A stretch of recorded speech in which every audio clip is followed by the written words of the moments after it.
Ya estoy en vivo. Bueno, por cosas del destino me he dado una pelada porque pensé que hoy no había E3. Sí sabía que hoy en estos fines de semana había algo de EA, pero no tenía ni puta idea de que iban a estar haciendo el E3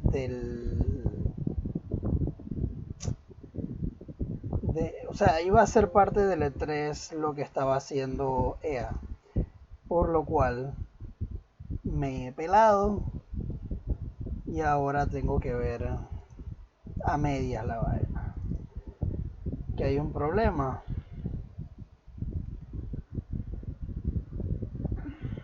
Ajá, la 2. ¿Qué vamos a hacer? Specific Windows. Hostia, tío, ¿y por qué no me sale? ¿Por qué no me sale la otra, tío? Select Window.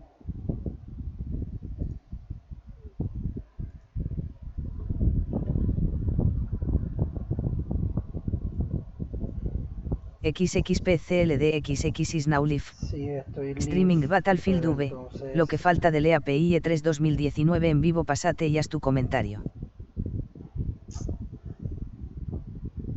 ¿Qué pasa con esta wea? Yo no tengo esa... Ay, no. Voy a tener que eliminar esto, bueno. Bueno, igual lo importante es que ustedes puedan ver lo que está sucediendo en el E3. Así que... Vamos allá. Acá. Bien.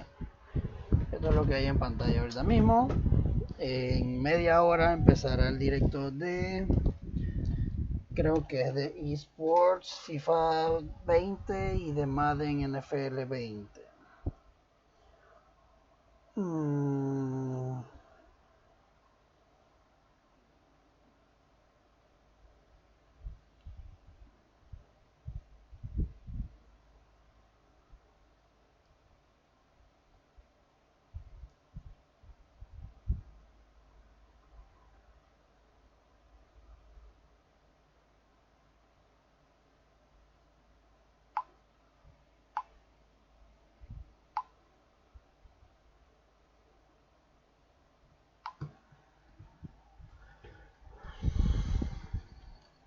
Mientras vamos a ver cuáles ya pasaron.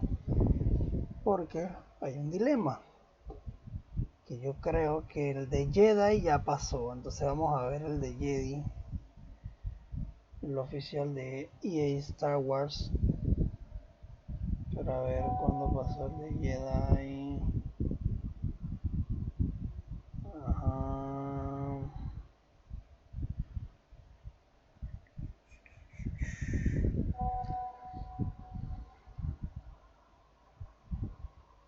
Ok, entonces esto todavía no ha empezado. EA Play Stream Star Wars 9:15 PT. A las 11:30 empieza. Veremos si son rumores. Mija, metan. O sea que no ha empezado ninguna. O sea, no han dado ni Star Wars, ni Apex, ni ninguno de los que están en la lista. Que ahí estamos viendo los comentarios de la gente. Ya pueden pasarse a mi canal para que vean el directo de E3 en cualquier momento.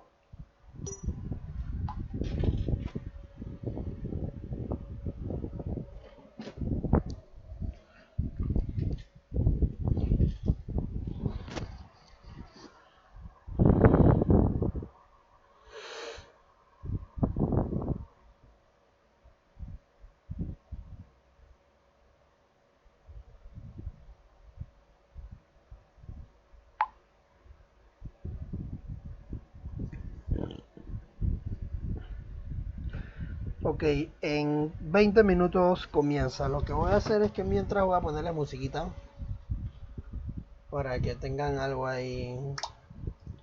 Vamos a buscar aquí en YouTube.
Pala Patrick Perro Feo.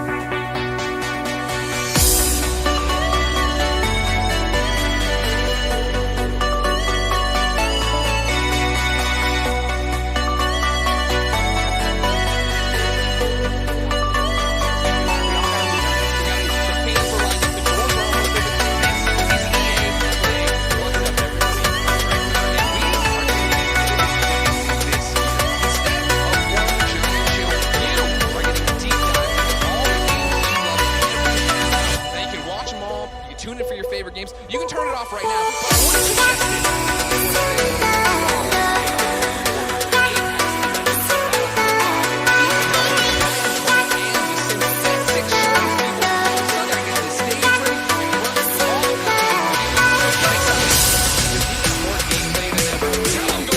La música.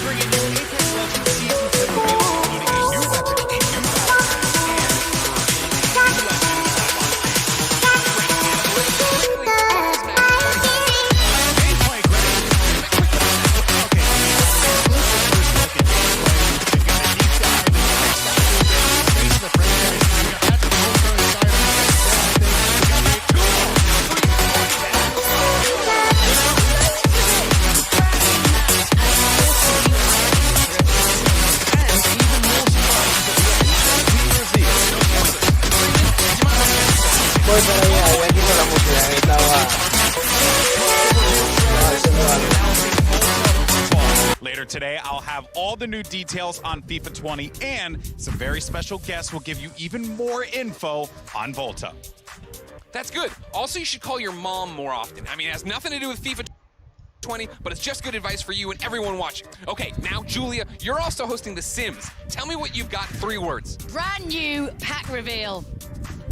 That's 4 words. Now win me back by telling me what you have in store for Star Wars Jedi Fallen Order.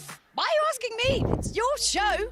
Right, we have 15 minutes of exclusive, never before seen gameplay, and I am so excited to sit down with Vince, Stig, find out all about this Star Wars game. But ladies and gentlemen, this is it. We are mere minutes away. Folks, this is your last chance. Grab that drink, grab a snack, adjust your chair to the perfect degree you want. Nos van a dar un EA momentito Play para que starts vayamos soon. y consigamos This snacks. is it.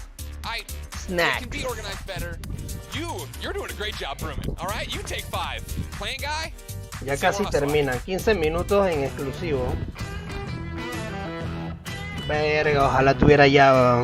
Chicos, tenemos que ir un año de esto, pero todos juntos, así que para 2020 hay que ahorrarse como unos $3,000 o $4,000 para ir a esa conferencia. Si es que de aquí a allá no me vuelvo famoso.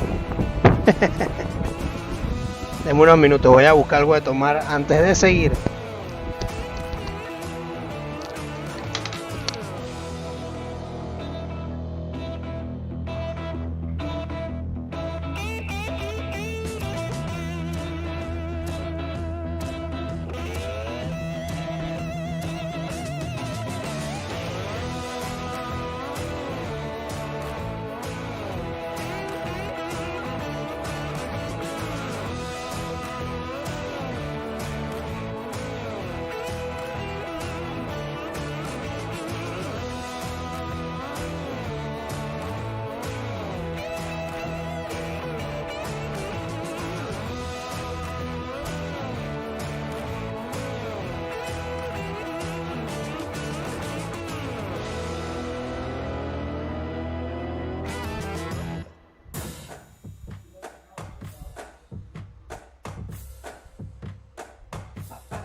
Ay, 11 minutos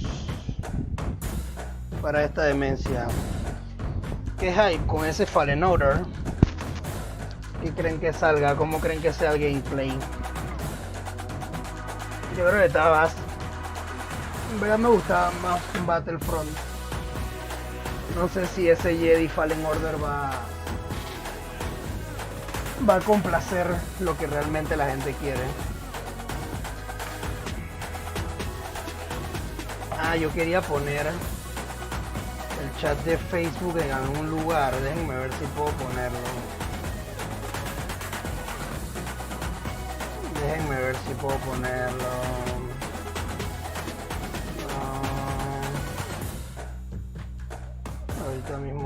directo. Ok, vamos aquí. ¿Cómo entro? Ah, yo quería poner... No, el chat. Ok, tengo que hacer algo. Tengo que sacar esto de aquí. Para poder hacer eso, lo que yo quiero hacer es reducirlo.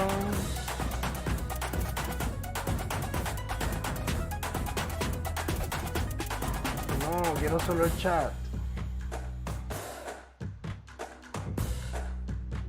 ¿Cómo hago para agarrar solamente el chat?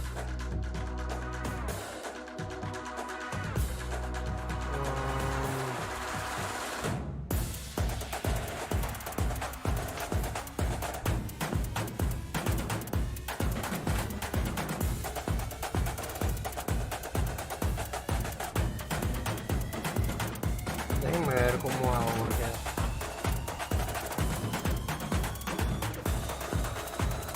Ay. Espérate. No. Ok, yo creo que aquí puedo ver el chat. No, pero este es chat de contacto. No es lo mismo. Ok, vamos a tener esto pequeño aquí en una esquinita.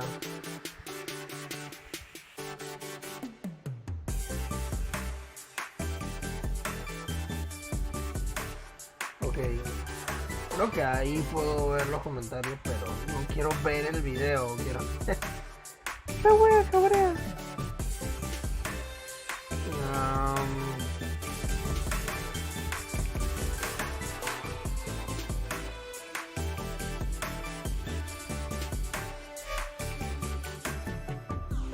No lo tengo en una versión así como para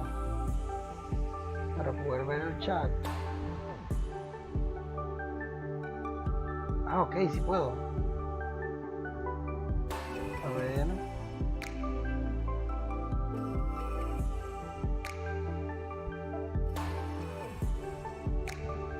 Tengo que comentar, no. Ahí como que puedo verlo, pero no sé. No lo sé, Rick.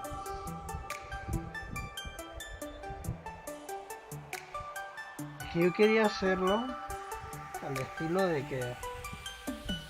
Ok, se le ponga en grande. Pero vamos a ver algo. Si agrego... Fuente de navegador. Fuente de juego. Multimedia, captura de ventana. ¿Será aquí? Ah. Windows no. Quiero que me captures esta. Ajá. Captúrala aquí en la esquina.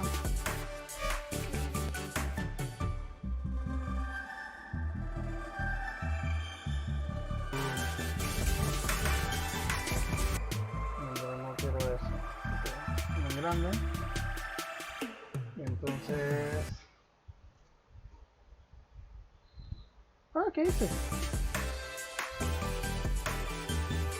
Faltan 6 minutos, todavía tengo tiempo para arreglarlo. A ver, vamos al Streamlabs. ¿Por qué no me sale la puta pantalla? No mames. Ya tenemos match.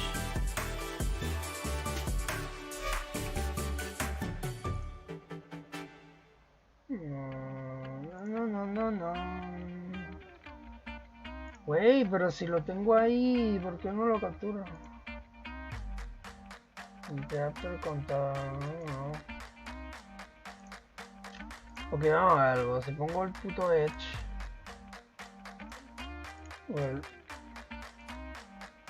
O el otro pues. No lo jala, weón. No lo jala. Voy a tener que eliminarla. Bien, no voy a poder poner el chat de Facebook. Va a tener que ser solo el chat de la vaina este.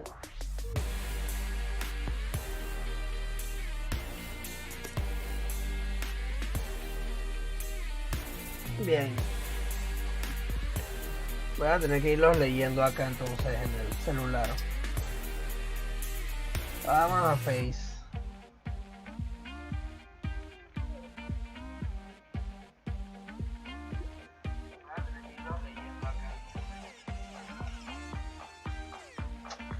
Coño.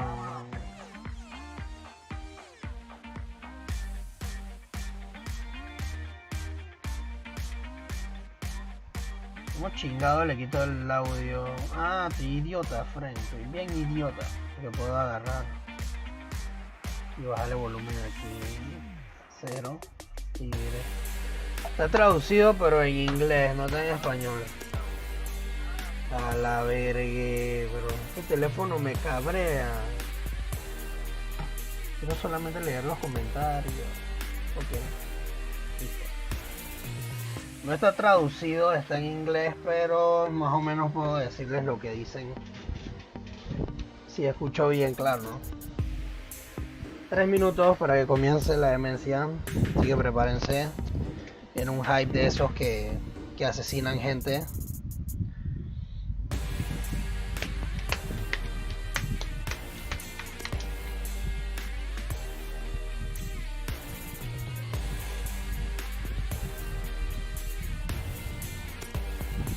SI. Sí, me toca traducir yo. Ve, ¿qué pedo? Si escribo acá, sí me sale.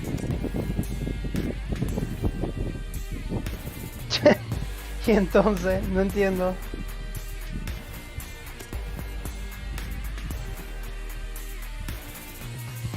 ¿Te pondré en la pantalla cuando escribo ahí? Vamos a ver.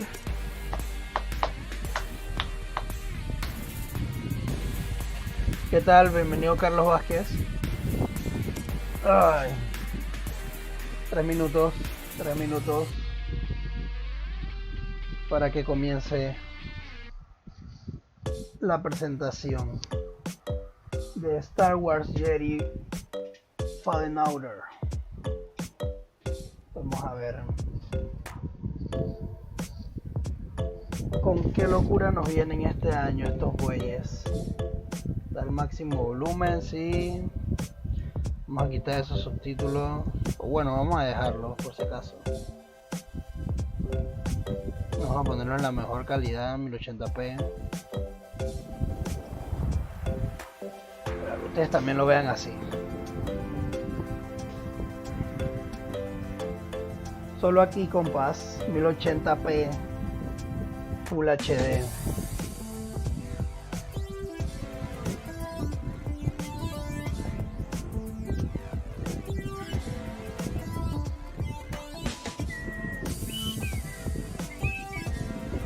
¿A poco el Patrick sabe inglés? Claro que sí, perro.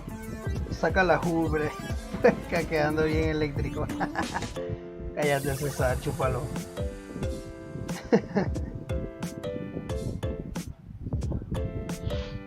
1 minuto. Vamos a ver.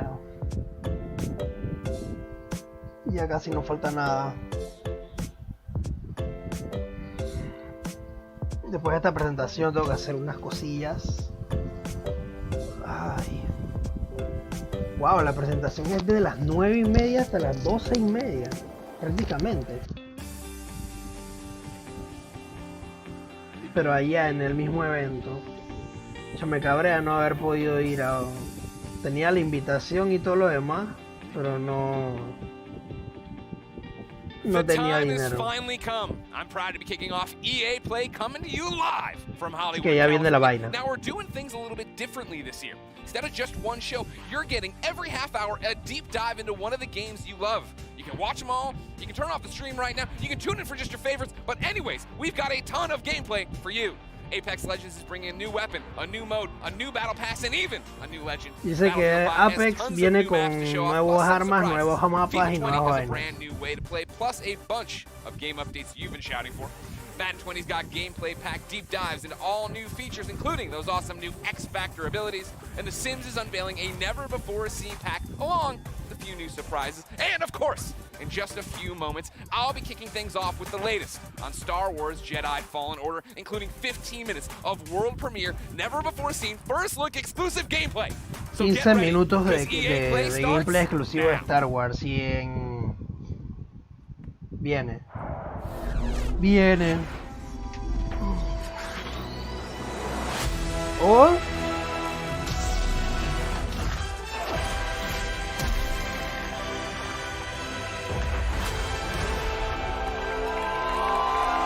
Amigo mío, viejo. How are you, Los Angeles? Come on, Hollywood. That's what I like to hear. What's up, my fellow Jedi? I'm Greg Miller, and today we're talking Star Wars Jedi Fallen Order. We've been waiting so... You know what? We're talking about Star Wars. Yeah.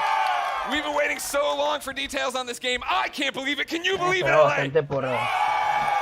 And we're finally here to help us get things started. We've got the head of Respawn, Vince Zampella, and the director of Star Wars Jedi Fallen Order, Stig Asmussen. Everybody give it up for Vince and Stig, come on!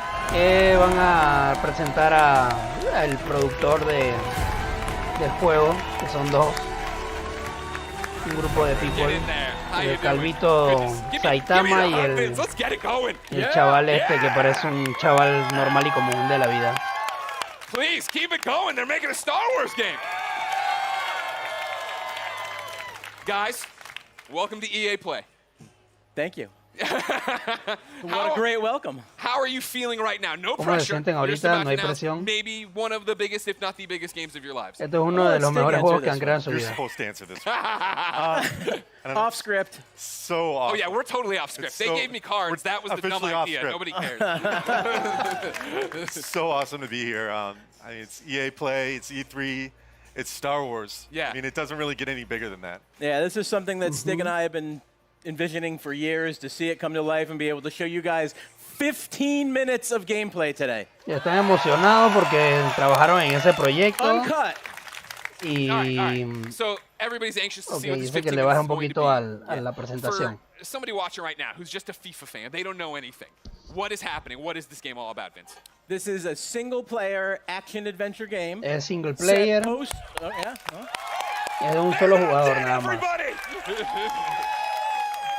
Set post-Order 66 after the events in Episode 3, when all the Jedi were hunted down. Well, not all. When the Jedi were hunted down and eliminated. So, Stig, that's the nutshell of the entire game. What are we about to see? Where are we at in the game right now for context? Okay, so Cal's, like, this takes place maybe about 3 hours into the game. Okay. So Cal's built himself up. He's not a lowly Padawan anymore, but he's not a full Jedi yet. Sure. Like Vince said, this is unedited. We had one of our Sí, star no la players, caes. Blair, over there. That's it right there! This is an expert playthrough. Okay. So we're going to see some really cool stuff. He practiced a few times. 2 or 3, Blair? 2 or 3? Yeah. 2 or 3 dozen. It takes place on Kashyyyk, which Okay. is the Wookiee planet. Of course. And Cal's on a mission to restart the Jedi Order, and it takes him here to Kashyyyk. And the Wookiees have been Qué chafa que enslaved by tengan the que estar Empire, ahí who's parados basically y siphoning que the planet for all its resources en vez de estar to sentados. build up the Imperial war machine. Got it. All right, so I brought out my phone, not to be rude, of course. It wouldn't be Greg Miller if I didn't look at the Twitch chat. And yeah, they are all through with us talking. They'd like to see the game. We've gone on long enough. We're not going to Todo el mundo quiere ver el puto gameplay. Would you like to kick it off? Let's go! Vamos a ver, vamos a ver, vamos a ver. Es de Xbox, empezando por ahí. Es un gameplay en Xbox.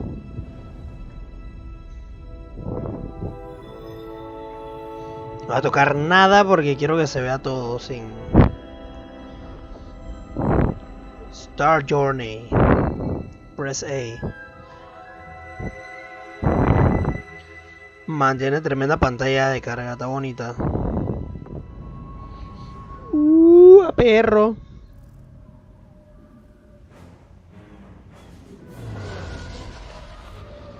Alpha Game Footage. Es un alfa lo que estamos viendo ahorita mismo. Tiene buen detalle, la verdad.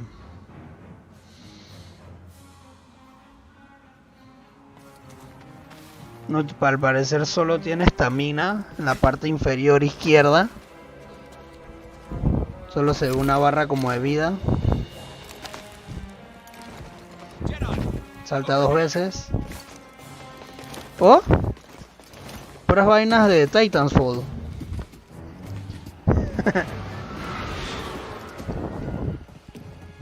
Está bueno, está bueno. ¡Wey, Chewbacca! Imperial sap refinery lies dead ahead. What does the Empire want with tree sap? Nothing good. They refine the sap into a powerful compound, and they're rushing to expand production. Ay, están maltratando a los Wookiee. We have to stop them. That's the plan. We don't know their end game, but they spread themselves too thin. This map we recovered proves it. Es el nuevo R2. Here you go, bud. R2-D2. These refineries double as brutal prison camps. We use those cutters to create a distraction, while you take your lightsaber and free the Wookiees inside. We need Es una your help misión to stop the de Empire. Understood. salvar a los Wookiees Watch que yourself están in there. dentro. You hear that? Said he needs my help. Come on, buddy.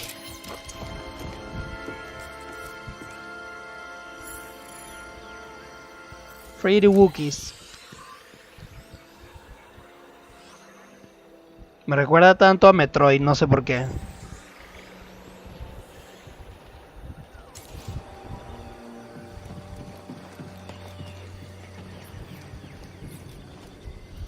Ahora usa tu espada láser.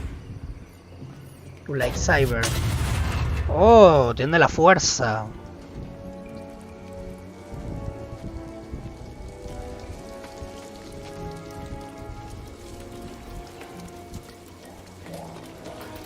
Este tiene buenísimos gráficos, la verdad.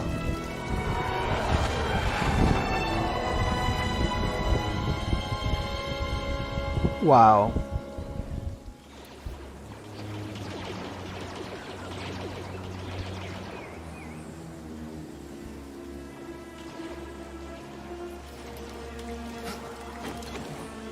Tiene double jump. Cae, usa la fuerza. Se ve interesante, la verdad. Ahí están los fantasmas. Empezaron a hacer que el rail funcione.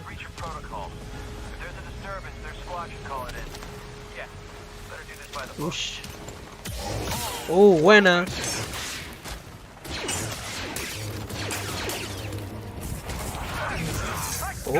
Excelente.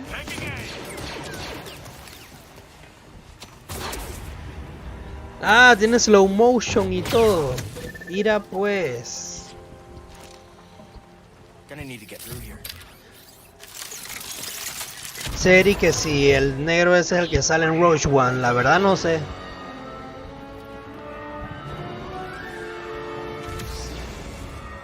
A la verga, se activó la raza esta. Ay, pobre Artu. ¿Por qué eres así?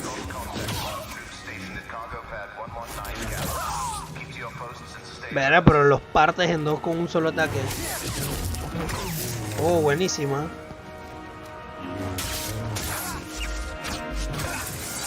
Oh, a la mitad, viejo.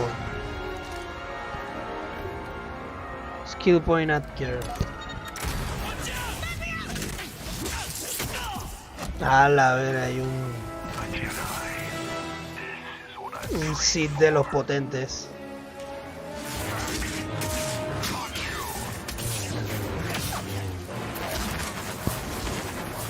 Una persona normal hubiera muerto.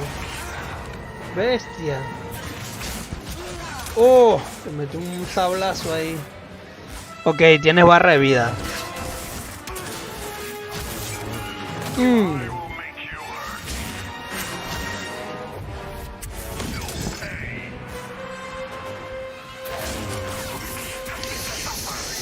No mames, qué combazo te acaban de meter, viejo. Oh, adiós.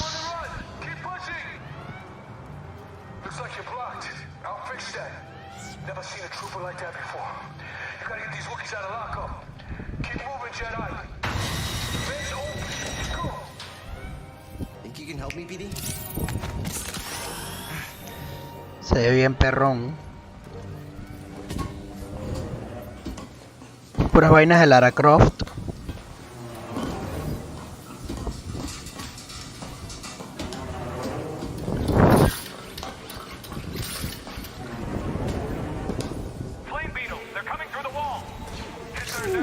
Y estos bichitos salidos como de Metroid Prime. Estos no son los bichitos que te salen en Metroid Prime. Muerto al aire. Oh, con fuego y vaina. Slow-mo. Lo paralizó, dije literal.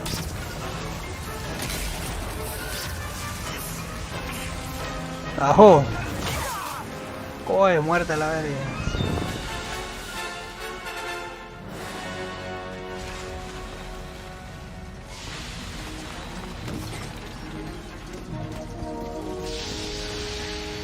Ahora se volvió Kratos. You sure you want to plug into this thing? Okay.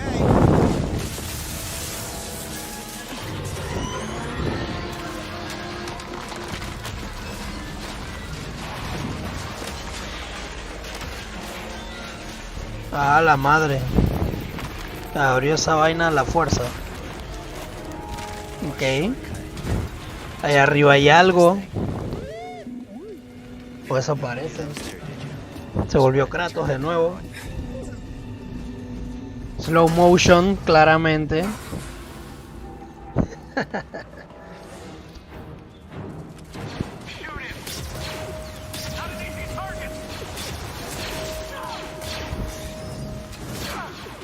Mira pues por las musarañas.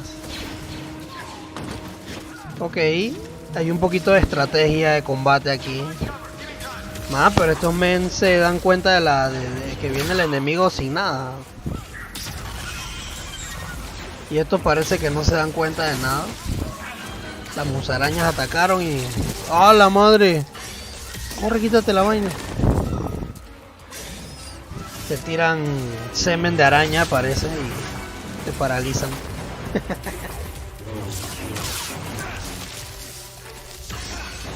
¡Corre! Viejo, pero tú no eres un Jedi, friend. Tú no puedes agarrar esa araña y partirla en la mitad nada más apretando el brazo. Ok, seguimos con escenas de God of War.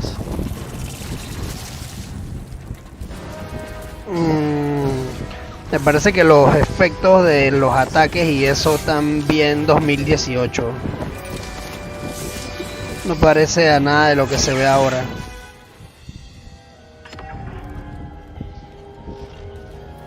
Está un poquito pobre de ideas, la verdad.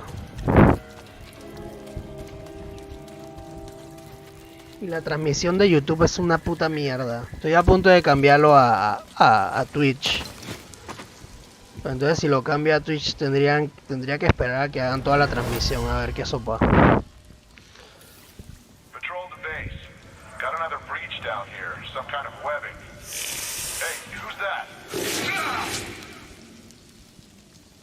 Ah, la verga, lo atacó un bicho al man. Investigar la vida silvestre. Ah, la madre salió. Ah, la madre.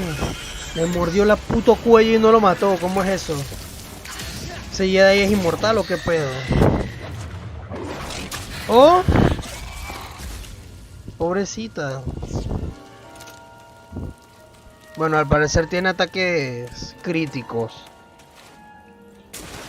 Pero no pude ver exactamente por qué se cargan o qué pedo. Se volvió Kratos. Vamos a ver. Tiene un estilo de juego como de Tomb Raider y a la vez de Zelda Breath of the Wild, obviamente. Usa el inmobiliarse de este Link. Link se lo prestó y vaina, mira, ve, dura un cierto tiempo. Titans Fall.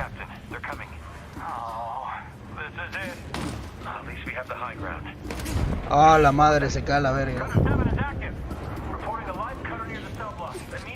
Ok, el movimiento es como bien obvio. Como que sabes por dónde tienes que ir. ¡Oh! Tiene la vaina. Ok, ese es el Jedi menos preciso que he visto.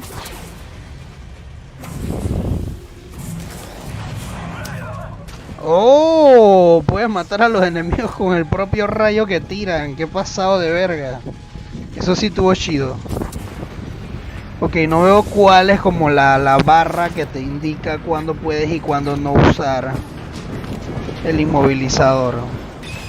No lo veo. Cuando tú quieres, ok, los Jedi tienen ese poder, pero debe haber como un límite, un chakra, algo.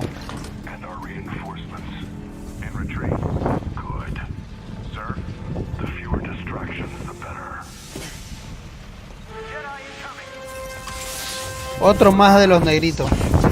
¡Ah, la madre! ¿Y ese güey de dónde salió? ¡Ah, la madre! Están todos los güeyes estos aquí. Mata ese man a la... ¡Oh, buena! Nice strategy.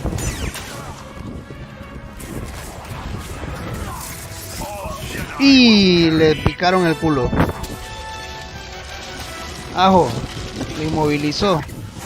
Pensé que esa clase de enemigos era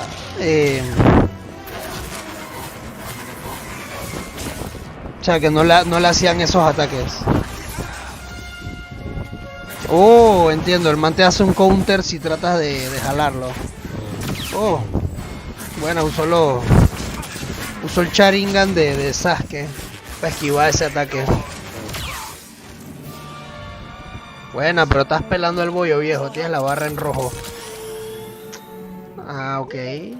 El robotcito te da medicación.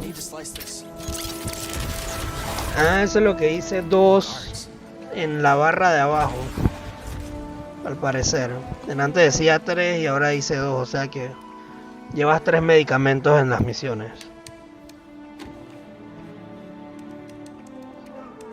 Este güey tiene una cara de puberto. Pobre Chewbacca. Atrás tuyo.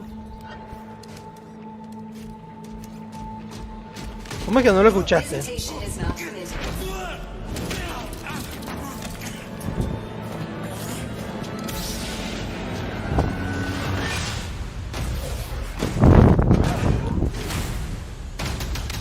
¿Oh?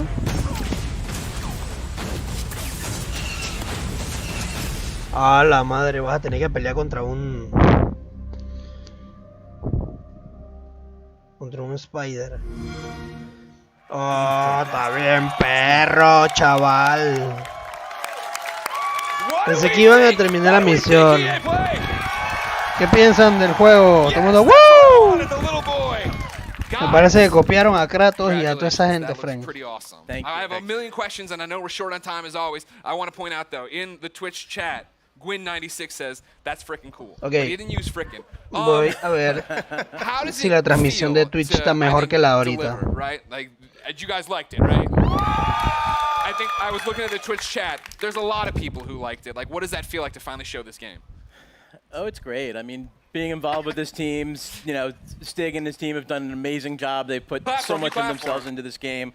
To be able to be involved in something like this is just, you know, dream come true. You guys were talking about the fact that this is a skilled person playing it, right? We all see it and we think it looks awesome. Aunque yo creo que aquí vamos a tener que ver propagandas. Pero se ve mucho mejor. I mean, it's fantastic, right? Yeah. Like what? Because it looks like it's got weight to it and throwing it and catching it, right? Like that's the impact I think I want from it. Absolutely, yeah. I mean, it's really satisfying. I mean, the sí, game sí, itself, viene like, Apex. Thoughtful No me combat. tuve que aquí ya prácticamente todo el día. Really good player. Yeah. Right. So you'll right over there again. He'll give out autographs after this panel. Tiene gráficos bastante buenos, la verdad. Parry, deflect. Like we want the combat to feel really good for people to go in and be able to like be part of that and size up the enemies. ¿Qué te dijeron? Feel right. It's ¿Qué tal, Nakas? El Dead me dijo pendejo. Vale verga, Nakas, que te dijera el Dead pendejo. But it's not just lightsabers; it's the Force as well. Sure. Well, that's part of this. You were No talking le about regales la last sub night, ahora right? por This thoughtful pendejo él. combat. And the idea that when I watched the demo initially, my thought was, oh, these are canned animations, right? I'm doing a force grab and stabbing the guy, and that's all. I hit R1 and that happened. That's not that way. No, it's all freeform. So like you can go back in and replay things and do it differently, or you and I would have different Absolutely, and actually the enemies react to each other in different ways. You saw the flame troopers fighting against the spiders. You could sit as bystander and just kind of watch that fight if you wanted to. Yeah. But you're not going to get any skill points if you do that. And it's not any fun either. It's fun to watch sometimes, but it's a lot more fun to play. You talk about the skill points. Are those going into the force abilities?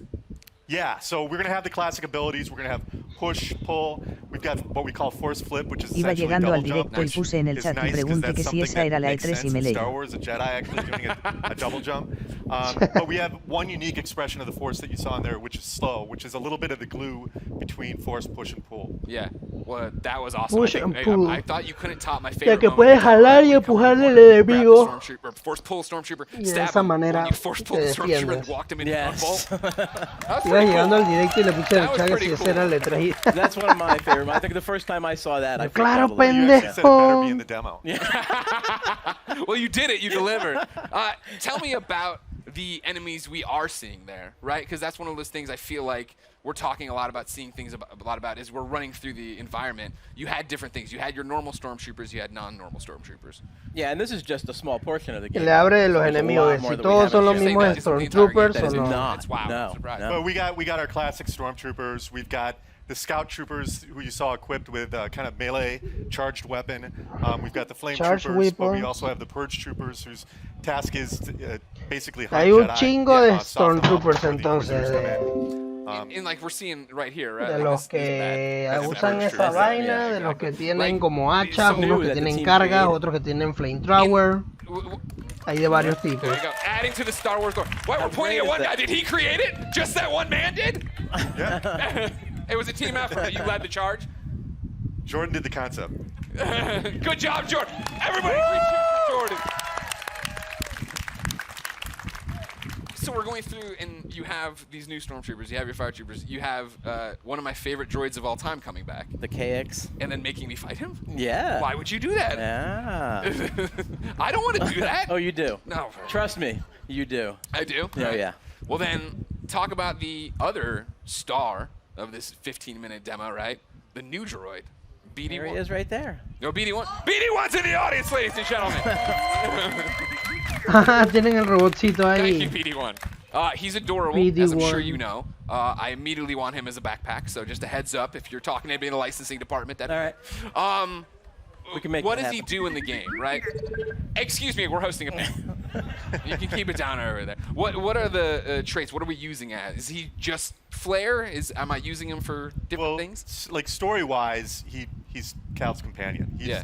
an explorer droid, which is perfect because Cal's on this mission Sure. for survival that's taken him to all Todavía no han these savage dicho planets. como que BD tiene sounds for gen Body ni Droid nada, 1, solo están hablando de los which is- personajes. That's respawn. That's Yeah, I respawn. mean, I, it's- don't think I didn't notice the wall running either. I'm like, well, yeah, Están hablando respawn ahorita made mismo this del game. Yeah, robot. okay. Definitely inspired by BT, Yeah. but the name ended up sticking. Yeah. So, one of the cool factoids is his voice is authored by the legendary Ben Burt. Oh, nice.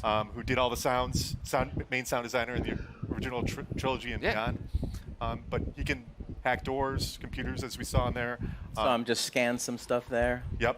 Scan Opening the doors. environment for like environmental storytelling, learn more lore about the planet. I saw him shooting out health packs. Is Yep. that a canned animation after a fight? Is it a button I'm hitting? It's player input. Okay. Is there, Whenever like, they a want. cooldown on it? Whenever they want, BE will eject a stim pack. Okay. There's a limited amount that you Okay. can find more over the course of the game, and you're actually in that moment you're defenseless, so you got to choose wisely when you're going to do it. Okay. We've seen the gameplay. Without spoiling stuff for me, what's going on in the story? Like, obviously, Cal, Que yeah, no I sea la thought he was going to be historia. way weaker as a Jedi. You know, just tell me the whole story. What, A to B, Stig, how's it go? What's the ending? Well, the Actually, you know what? Stop. Full stop. I can't believe I've gone this long in the panel without asking. Is Watto in this game? ¿Qué tiene que ver I en la can't say. historia? But that's not a no! No nos pueden Watto decir. 2019. I'll be retweeting them all Imagínate. after this panel. Thank you very much. But what's going on in the story outside of Watto should be in it? Well, you know, story's a really big deal to us. We've created this with Lucasfilm. We got to keep a really tight lip on it. So I can't. I don't really Great want to panel. go It's into over. too Everybody far. go home. Sorry. I mean, yeah, the story. Gotta save it. Okay. I know one of the things a lot of people have been asking, right? I'd put up stuff on Instagram saying, hey, give me questions. Community wanted to know, this is Star Wars canon, right? You Totally said, canon. Okay. Totally legit. Es un Okay. canon de And the real Star Wars. Cal's a real character. Yeah. You saw Son Guerrero son in characters there. reales. He's obviously part of the Star Wars universe. Él es Seer, parte de Cal's Star Wars mentor. Universe. Yeah. They're all going to live in other places. Okay, that's great. Vince, how's that feel? Solo que No está en pressure. otro It feels sitio en ese great. momento, Yeah. pues. Yeah. I mean, we have. You act like it's so nonchalant. You're making a Star Wars game. It's canon. Yeah, it's not nonchalant at all. It's amazing. Like I said, I'm just like shocked to be up here. I'm like. I know, it's a big deal to work with me, but it's okay. Uh-huh. We'll be all right. We've been talking about this for like 10 years. Yeah. So. The other big community question I've seen a lot is, it's a Star Wars game, and Star Wars games in the past have allowed us to go light or dark. Is that a choice here? No. Okay, well. Ah, Why si not? vas a poder escoger entre el lado oscuro y el lado de los Jedi y dice que No, I no, think it goes back to que solo the podrás fact seguir la that historia de Cal's él. authentic. No es una Yeah. historia lineal. He has to fill a certain role so he can be used in other places. Yeah, this is a Jedi story. Well, that's the thing I appreciate the most, that you guys are coming in and telling a story, right? Like, I think that's why so many of us are excited for it, is the idea that this is a Star Wars story, that you guys have something to tell, something to say, and a lot of walls to run on. Porque dice que es un estudiante que Vince, anything sobrevivió a you la wanna say Orden to the fans before we let you go? 66. No le escuché decir eso, Just pero... thanks for the support. lo escuchaste, The bien. energy here is great. Yeah, it's fantastic. We're Fantastic. Greg's showing Thanks us for some coming stuff out. online. Like everyone's the reaction is fantastic. Amazing moment. The team, badass. Thank you guys. Yeah, go team. All your hard work. Now we just have to finish. Can't wait to bring it to you guys. There's so much more that you haven't seen yet. I can't wait to show you. Believe it or not, there's so much more. There is more at the Microsoft conference tomorrow. That's right. Vince, Steak, thank you so much for coming out. November Thank you. 15th can't come soon enough. For those of you here at EA Play, the Respawn team 15 has de brought noviembre even more sale el gameplay juego. for you to check out over in the Star Wars Jedi Fallen Order Theater. And for those of you at home, Extended. I was about to do a bit. For those of you at home, you Next, will stay tuned for Apex Apex Legends. El Yeah. juego del Looking- señor César. Thank you for the yeah. I was like, that's the corniest joke I put in this thing. No one's going to laugh. Hey, everybody, I'm Greg Miller. Thanks, everybody, for watching. We got more EA Play for you now. Ahora nos van a poner propaganda.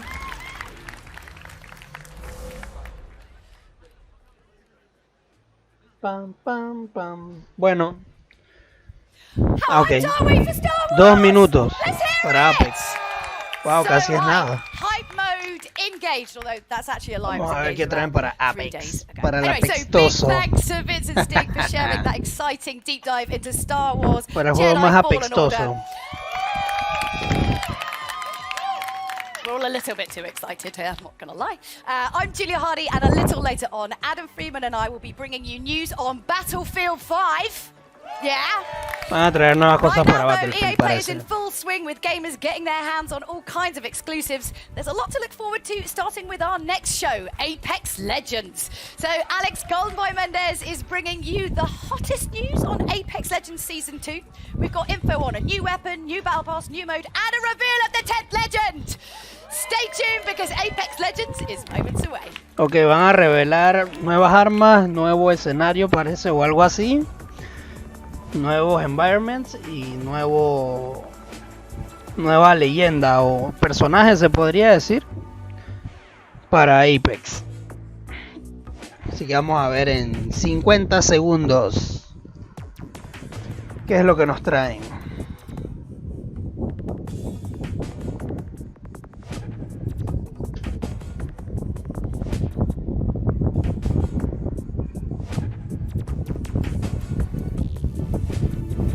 Let's play.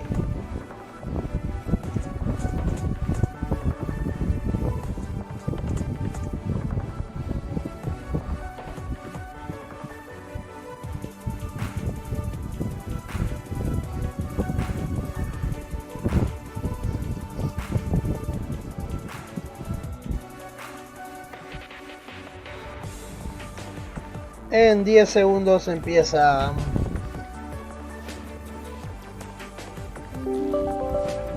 Ah, pinche, cállate, Windows de mierda. Viene. EA Play. Let's go. Everything dies. Apex Legends. Looking for me? Surprise. What's going on, everybody? Bueno, cambiaron Welcome to de... EA Play 2019, and I'm so excited to talk about Apex Legends here at EA Play. I'm professional esports commentator Alex Goldenboy Mendez. Now, everyone at Respawn has been working diligently and making Apex Legends the best battle royale game out there. We've got some big updates. That's right. I like that. Like that, baby. Bring that energy.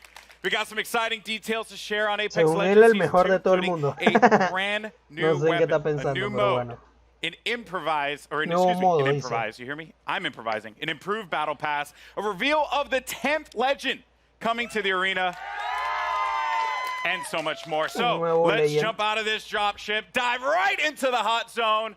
Take it away, Jay. Nuevo personaje. I'm Respawn's community manager, Jay Frechette, and as you can see, we've brought Kings Canyon to life right here at EA Play. We've even got all 9 current legends here to help me bring you some of the Season 2 updates that you've been clamoring for. We're going to introduce you to our newest legend after the show, but for those of you at home, don't miss your chance to jump into our Legendary Hunt event. Check it out.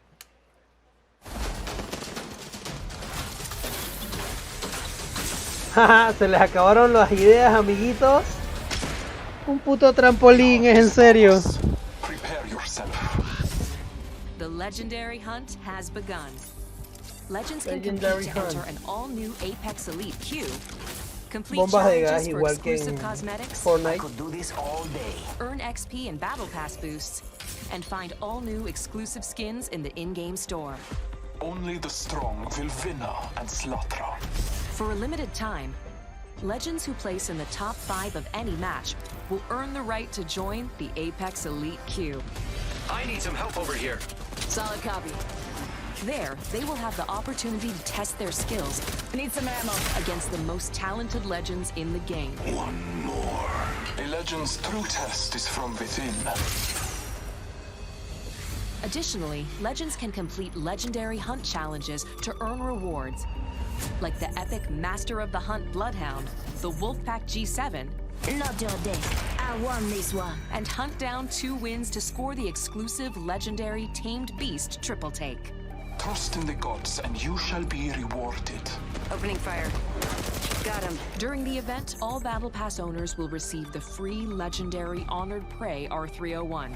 Hit level 15 on your Battle Pass, and you'll also earn the legendary Night Terror Wraith. You know what I look like. Ah, esa es la nueva. Every day, legends can also earn an entire Battle Pass level for your first top 5 finish of the day. Thank you for the fun fight. And we're doubling down with our first ever Double XP weekend. One moment. From June 7th to June 9th, earn double XP on both your base and Battle Pass progression. Our destiny has led us to this moment. Throughout the event, be sure to keep an eye on the rotating store for new exclusive Legendary Hunt cosmetics. The sky has opened and gifted the day. Squad up and drop in, as the Legendary Hunt won't last forever. Good luck, Legends. Let the hunt begin.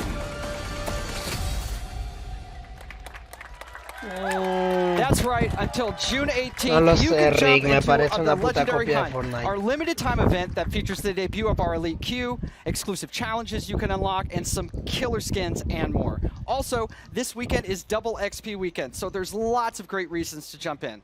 The community really brought it since this event launched, and it's awesome to see the best duke it out. Back to you, Golden Boy. Thank you so much, Jay. Thank you, Jay, for that. Appreciate it. All right. That was Season 1. Who's ready to talk about Season 2? Vamos a hablar del Season 2. Hey, listen, I play this game every day. It's one of my favorites, and I did this like right before the show started. That's how much I play this game. And, you know, I'm going to jump back in when we finish up, but first, I do want to talk about Season 2. We've got the first details here, and joining me, we got Drew McCoy in the house, ladies and gentlemen. Drew, we've been so patient for that beautiful, beautiful content. Yes. What do you have for us today? Well, it's coming. Okay. First and foremost. Content is coming. Confirmed. You've heard it here first. So Season 2, it's coming July 2nd, and it's called Battle Charge. All right. So Battle Charge will be coming out. What can we expect, though, when this new season drops? Yeah, so as we announced when we launched the game, we're taking a seasonal approach. So we're trying to cram as much into the launch of Season 2 as possible with some other stuff along the way. But what you can expect from the launch is a new legend, a new weapon, a new way to play the game. Okay. Perhaps a map event. And a lot of this has been done through a lot of the feedback from community. We're also changing up some of the meta balance of weapons to try and buff up some of the weaker weapons and bring a lot of cool stuff in the game. Okay. All right. It's a lot. It's a lot. We're going to talk hicieron about mucha cosa, la verdad. here, but let's talk about that sweet new content because Season 2 is bringing a new weapon to the fight, and today we're excited to show it to you. So let's just go ahead, roll the clip. Show it. Un nuevo arma. They usually carry rare platforms. Start here. I am taking fire, friends. I bathe in Esa.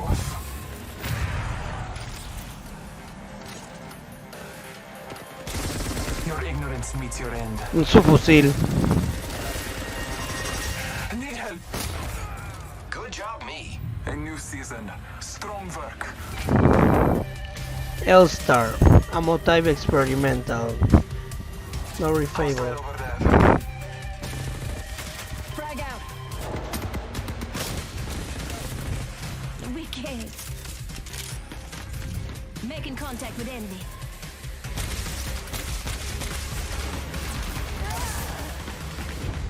Accept it, I'm here. You're not.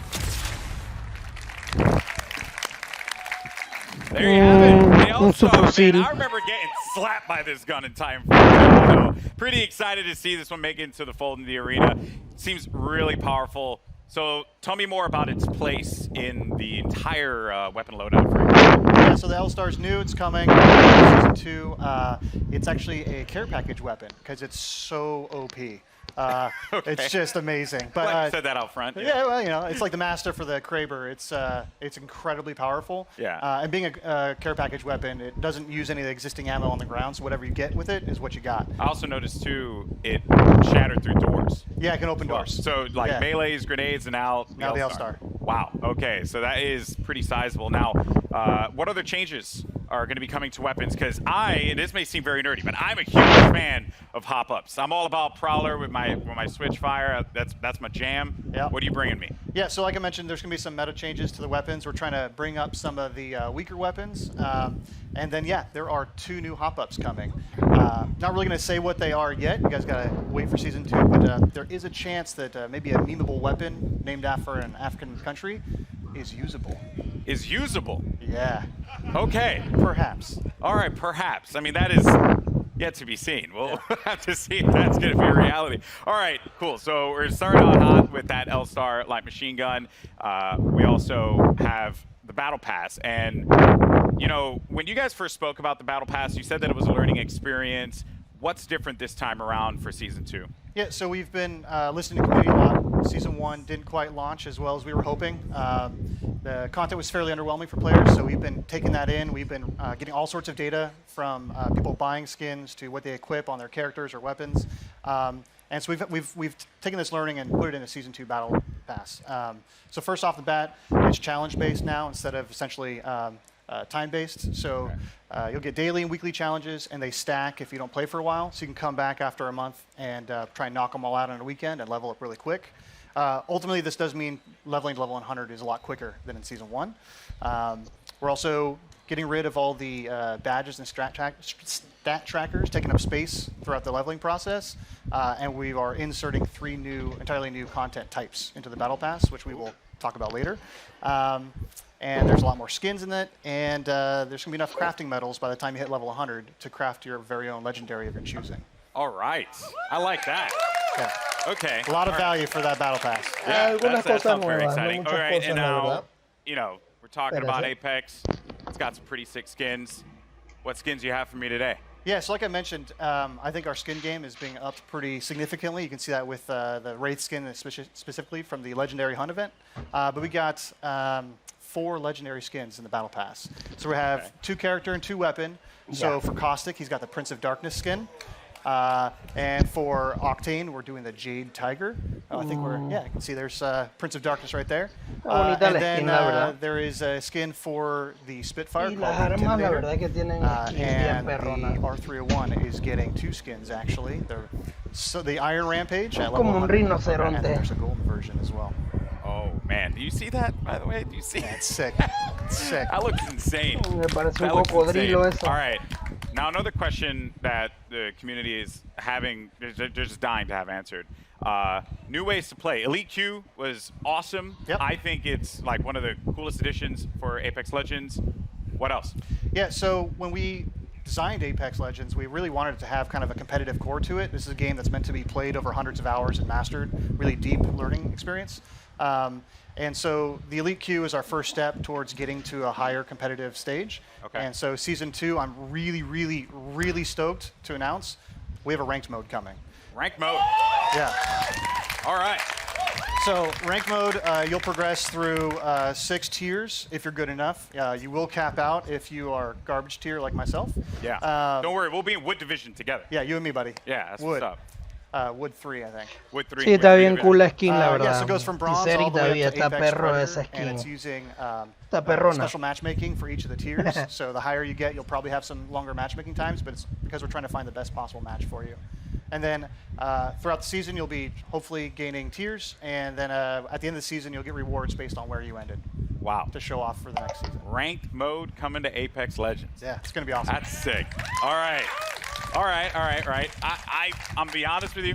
I'm going to be all up in that. It's going to be sick. I can't wait. I am legitimately concerned, as I mentioned, either it be the first Wood Division player, which isn't even in it, or Plastic Division. Plastic's good. Yeah. That's going to hurt. But, dude, thank you so much for sharing all these details, man. Guys, Drew, ladies and gentlemen, Vamos a lo for the siguiente. Respawn team.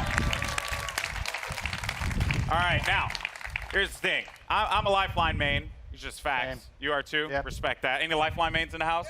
Lifeline mains? All right, but that might change when the new season drops. That's right, because Jay, give the people what they want. We want to know who is the 10th legend joining the arena. What do you have? It's my pleasure, Golden Boy. Well, ladies and gentlemen, the moment has arrived. The 10th legend joining the Apex Legends arena is Watson. Watson. To help us get to know our latest legend a little bit better, our team put together this touching illustrated short. Let's check it out. My dearest Natalie, as I write this letter, it's the middle of the night in late summer. An hour ago, you cracked the equations necessary to power the force field. You showed me up tonight, my magnificent daughter, and I couldn't be happier or prouder of that. I always knew you were special. Never did I fathom that the little girl who taught her staffed Nazi multiplication tables would grow up to master quantum laser mechanics. I have assured the Syndicate that the modified containment force field will be operational in a month's time, and it's all thanks to you. I may be just a doddering old fool trying to hold on to mon bébé a little while longer before he loses her to a daughter. Está hecho como de energía. I do see you. I see the strong, brilliant, wonderful young woman you've become. And I know when the day comes that I'm no longer with you, you are going to be just fine. The games will be brilliant because you are brilliant. My daughter can and will do anything she wants in this life because she is the smartest woman in the frontier. Je t'aime de tout mon cœur, pour toujours, Papa.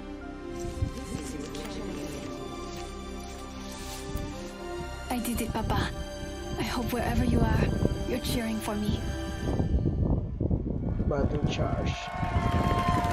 I did it, That's Papa. right. Ladies and gentlemen, Watson joining the arena, and joining me now, we have the 3 gentlemen who brought her to life. Griffin, Will, and Tom, thank you so much for joining us here. Wow. So I mean, Bible thumbs in the chat, man, because that was the feels right there. Hit me right in the feels. But Griffin, we'll start with you, bud. You're one of the legend designers, and I'm curious on the approach that you guys took toward making Watson a character that has impact in the arena?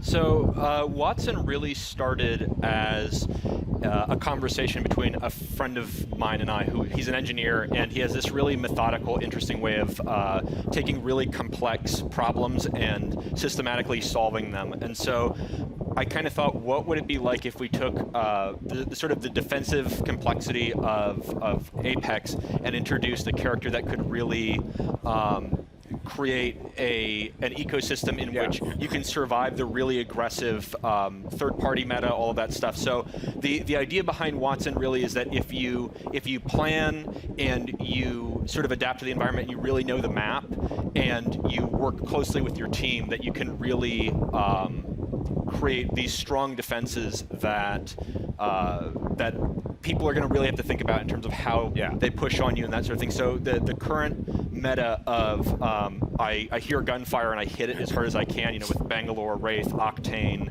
all of those.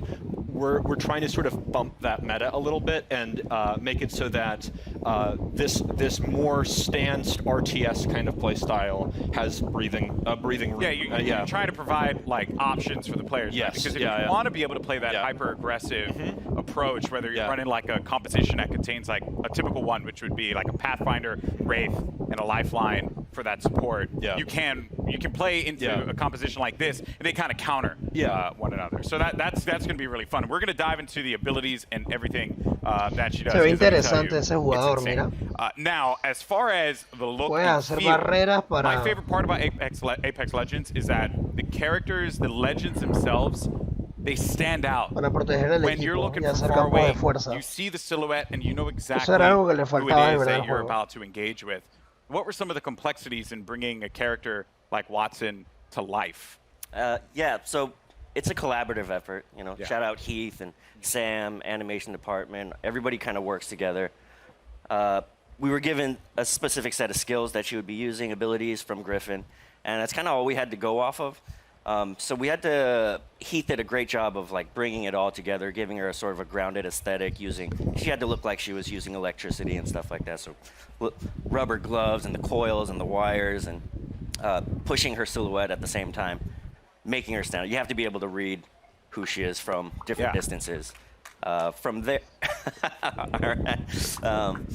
from there, you can really go in and sculpt all the details out and work with the animators to really bring her to life, give her personality in everything that she does with her abilities and that too. So. Yeah, and there's some really cool stuff there as well.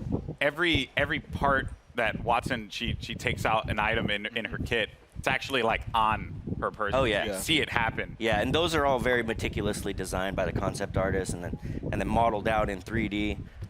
So yeah, it's all functional. That's great in the world. Yeah. So now you get to the gameplay, the look, but the story. You know, because you got to hit us in the feels, right? Like super hard, and you just did that. Watson's backstory, who she is. Let's dive deper into that. Watson's kind of different from the way we usually do things because usually it's very collaborative and we're creating the character at the same time, all the different departments, and we're working together. Watson was different. She was already designed and drawn when I got her. And one of the great things about working at Respawn is they encourage us to create characters that are non-traditional and that are characters you haven't seen in video games before, and to kind of branch out and see what else, what other kinds of people can we represent out there. And so Watson is a very different character than I've ever seen in a video game, at least.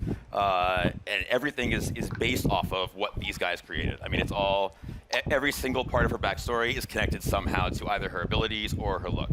And now, it was something that kind of stuck out to me. So, am I correct in assuming that Watson played a big role in the arena itself? Yes, so Watson and her father actually invented the ring. Okay. And so she grew up in the arena, literally in the arena when they were building it. And we're going to start to, you're going to see with Watson and moving forward, we're going to start to build the lore of this world a little bit. You're going to find out who created the games. They mentioned the Syndicate in there, so we'll talk about the Syndicate down the road. You're starting to build more and more of a universe which is great. So she's in here, so all the legends must know her. Oh yeah, she was their kid sister basically. She was always hanging around the arena, and she got to know all the legends and got to watch all of them. She's not a mercenary, she's not a soldier. You know, her role is of support, and so everybody loves Watson. She's the one person that could probably unite all the legends together, including Caustic. Caustic respects her. She's a scientist. Okay. She's an engineer. Okay, so like was a strong word her. for Caustic. Yeah, I don't know if Caustic likes anybody. Okay, that's fair. Yeah. That's fair. Well, yeah, that's super cool. I mean, blown away by this character so far. Now, I mentioned before we're going to talk about the abilities, because when you revealed these to me, I was floored, jaw-dropping, and a lot of people online were kind of like guessing as to like what it would be, and I'm very happy to see that a lot of them, some had the right idea, but for the most part, what she's capable of doing is ridiculous. So let's just talk about the active. First thing, defenses. Yes. So the Watson has more interrelated abilities than probably any other current character we have. You really need to understand how they all interact. The fences, you can place 12 nodes, and you can use these in any permutation you want. Part of why we sort of went with her being such a brilliant electrical engineer is because we really wanted to reinforce both mechanically and thematically how creative the player can be with these.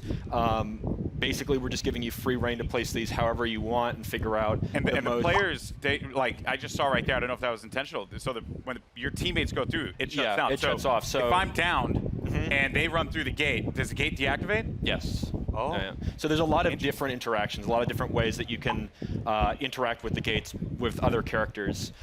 The ultimate is, we call it an interception pylon. It shoots down bombardments, incoming grenades, stops arc star spam, and it charges your team's shield. And it also, if Watson's cooldown is slower when she's away from the pylon, but when you're near the pylon, it supercharges your tactical, so you get fences faster. So if you drop it down, it's a permanent structure until it's destroyed, and that allows you to build these large fortresses very rapidly. You can use that for defending, for flank control on offensive squads, for going up on a tower and fencing it off. Pathfinder. And then the passive is that ultimate accelerants give you your ultimate 100% ultimate charge. And so if you save up ultimate accelerants over the course of the match, that allows you to place more pylons, and it means that you don't have to play conservatively as Watson as long as you save up ultimate charges. You can keep moving with a highly mobile squad. You can play offense, defense, support, however you feel like the fences and the pylon are most effective to whatever comp you're playing. So what you're telling me here is that Lifeline mains do not need to continuously hold ultimate accelerants anymore. We felt like we needed to rejoice. That's right. We did it, people. Finally, because everyone's like really mean to me if I don't like use the ult accelerant. You know, it's not fair. Oh wow. So that is ridiculous. There's also when they cross the fences, you get pinged as well. Oh yeah. So if any enemies cross through the fences, it pings your entire squad. So there's a situational awareness element to them as well. Wow. So if you know, so this is why like she grew up in the arena. If you know where all the choke points, the entrances, the exits are, you can set up fences there, and you'll know exactly when an enemy crosses. I'm even thinking about like compositions and how like it could work out. You know, maybe for any Gibraltar mains out there, maybe you find a little. No one cheered for that. Feels bad, man. Maybe there's like a little synergy there that can be created. There's a lot that can be done with these fences and being able to block off certain chokes. Yeah, I think it's really the big sort of the ceiling is how creative people can get with it, and I'm really excited to see what people do with it. And from an art perspective here, you know, they're very distinct. They stand out. What were some of the challenges in making sure that these fences really, like when a player saw them, they knew exactly what it was, not to kind of catch them off guard, so to speak, to make it really, really stand out in the arena? Yeah, again, silhouette's everything. You got to make it stand out, and it has to look like it lives in the world, that it's something that she can use, and that lives on her body as well. She's able to pull it out, and she's able to bring it out, and create a fortress basically, and it has to read. So we had concept artists working on every little detail, and the modelers as well, and we had to test it out. We tested it out. We play it in-house, and make sure it reads well. And these guys do a tremendous job of it too. I'm like, I need like a post with electricity that goes between the two, and they just they create really cool stuff with just La that kind of chetaron vague, demasiado, yo wavy creo. designer description. Everything about it has clearly been thought out. This legend is going to be incredible. I can't wait to play Watson. You guys excited? Watson? That is nutty. All right, well, again, very much looking forward. Now, today, we've covered a bunch here. We've seen a new weapon. We've gotten a new mode, the latest legend, and the new Battle Pass for Season 2. So, let's recap all the amazing Apex Legends action that we've seen here today. Surprise. Care package touching down.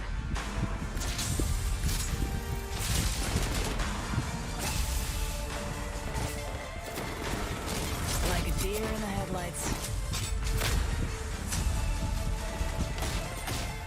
Your time is ended.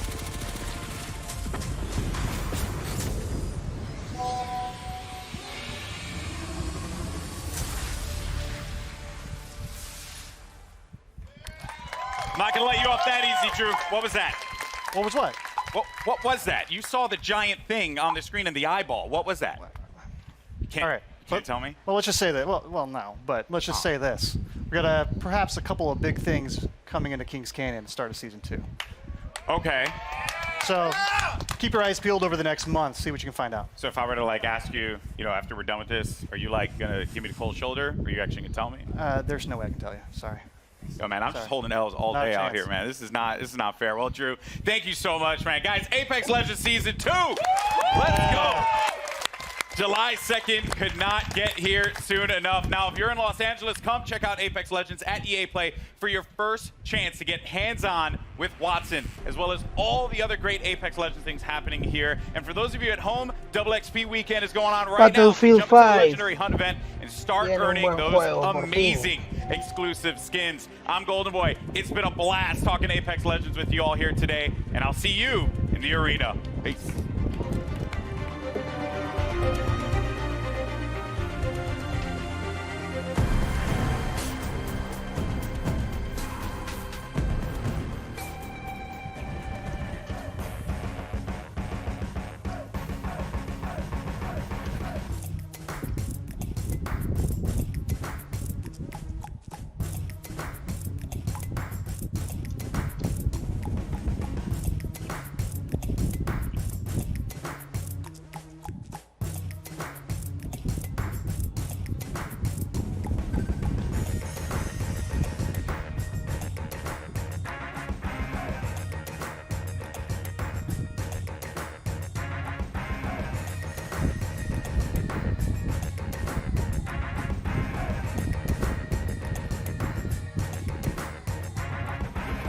Dos minutitos.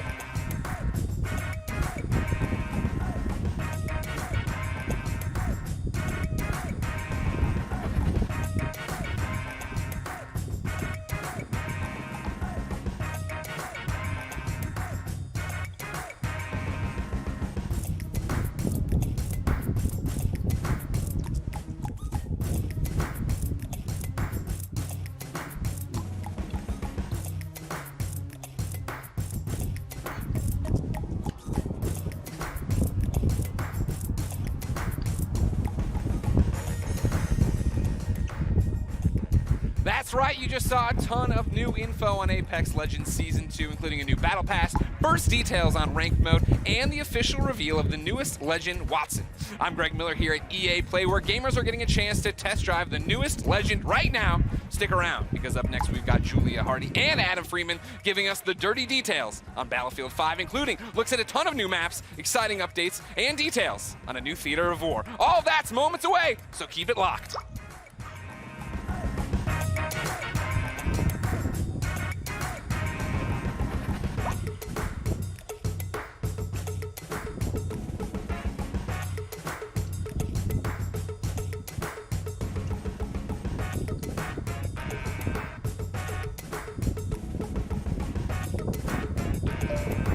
Ahí Alan.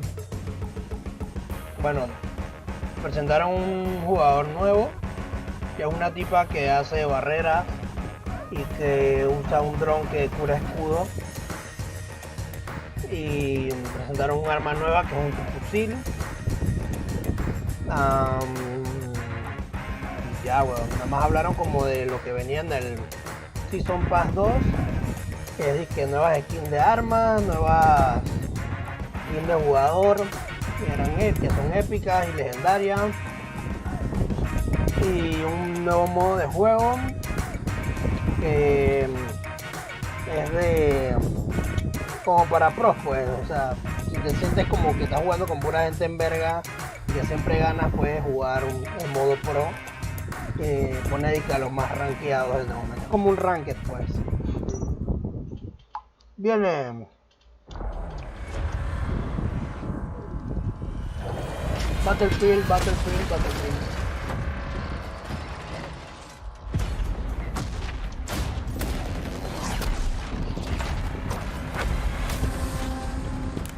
Hey guys! Hey, welcome to the Battlefield 5 show live from EA Play in Hollywood. Let's hear it! I'm Julia Hardy, and today we've got a ton of new info on some of the great updates coming to Battlefield 5 in 2019. But don't just take my word for it. My co-host, he reads all of your tweets, and I do actually mean all of them. It's a little bit creepy and weird. Battlefield Community Manager Adam Freeman, what have you got for us, Freeman? Oh, thanks, Julia. Now, I may be a member of the Battlefield team, but as you know, I'm a fan. And I know you guys are a fan too, and you're going to love what we've got to you today. So, over the next half hour, we're going to be bringing you content that's coming to you over the next few months. We've heard what you want, so today you're getting your first look at a ton of new multiplayer maps. Features we know you've been screaming out for, and the arrival of a new theatre of war that's coming to Battlefield 5 this fall. So, when Chapter 4 Define the Odds drops, it's bringing so much cool stuff, so let's get to it. Over to you, Julia. Thanks, Adam. That's right. Let's wait no longer and tear the plastic off our first new map, Marita. Let's check it out. Marita. Nuevo mapa de Battlefield. The Battle of Greece continues. On the Marita map, Allied forces are making a last stand to halt the Axis army sweeping through the region.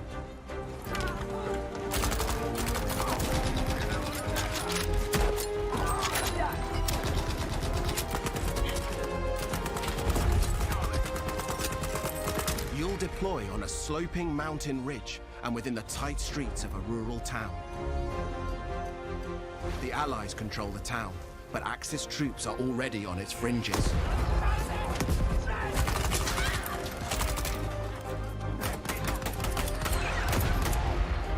The road down into the village is crucial, and you must fight to hold here or risk losing control of the region. You'll always have tactical choices nearby, with a close proximity to other key locations, so keep an eye out for them. Marita is an infantry-focused map, where all 4 soldier classes will be able to shine. Tanks and aircraft will stand aside for intense infantry gunfights and sneaky flanks in the cobbled streets. Hills and multi-story homes means unique vertical gameplay. Stay alert in this steep environment as the Battle of Greece rages on. Está buena la wea. Buen mapa. To help give us even more details on Marita, please welcome Ryan MacArthur from DICE. Yeah. So thanks for coming out, Ryan. So obviously Marita looks amazing. What was the map's inspiration? Well, I think the team in LA that put this together, and they built the Mercury map that everyone saw earlier this month. And so they really wanted to continue that story of the Battle of Greece, which is a bit of an unknown story, new to me as well, as you learn about this stuff. So it's really cool. It's sort of set on the Albanian-Greece border, sort of in the mountains there where the Axis power sort of started to push into Greece during the war. And it's sort of set above the clouds in this nice little quiet, well, I guess what used to be quiet village. Before, not anymore. Before these guys all show up. And it's quite a different experience than Mercury, and it's sort of a totally different style of gameplay that you would have seen in the game before. So what kind of gameplay are we talking about? What's happening? Well, so this is going to be a heavily infantry-focused map. So as Mr. Battlefield likes to put it, this is total creative chaos. So you're just going to see love that. Creative chaos. Yeah. So what we get there Dicen que es una aldea bien tranquila, que prácticamente es una nueva forma de jugar porque prácticamente no se escuchan ruidos y que... How do we make each one of them different? So when players go in and play one of these new maps, it sort of has a different feel than the ones they played before to sort of create that different experience for them. So this one que es más cool pues porque vas a poder escuchar a los enemigos y vas a poder ir como más sneaky, más Well, I think fruit's important when Más you're doing silencioso. game design, I think. Obviously. And so the shape gives you sort of a variety of different play styles and sort of creates this sort of narrow channels for people to just run head on into each other, which really creates that chaos that is Battlefield. But it gives... What we want, though. That's what we want, that kind of chaos. But most importantly, we need to know, like, we could talk all days, but when can we get our hands on it? That's what we want to know, right? Yeah, and I think the great thing for this is coming in July as part of Chapter 4. Sí, se han puesto las pilas, pero stay tuned, and I think some people are going to get la verdad es to que play este while they're here Battlefield está actualizando bastante. All right, Está bueno Freeman, eso. who's we've stuck up there for no other reason than, well, my own entertainment, has more on Chapter 4 for you. Over to you, Freeman. I'm up here PTFOing. I don't know what you're giving out to me, Julia. Listen, we have more maps. So let's deliver a brand new one to you. This is Al Sundan. It's coming in Chapter 4.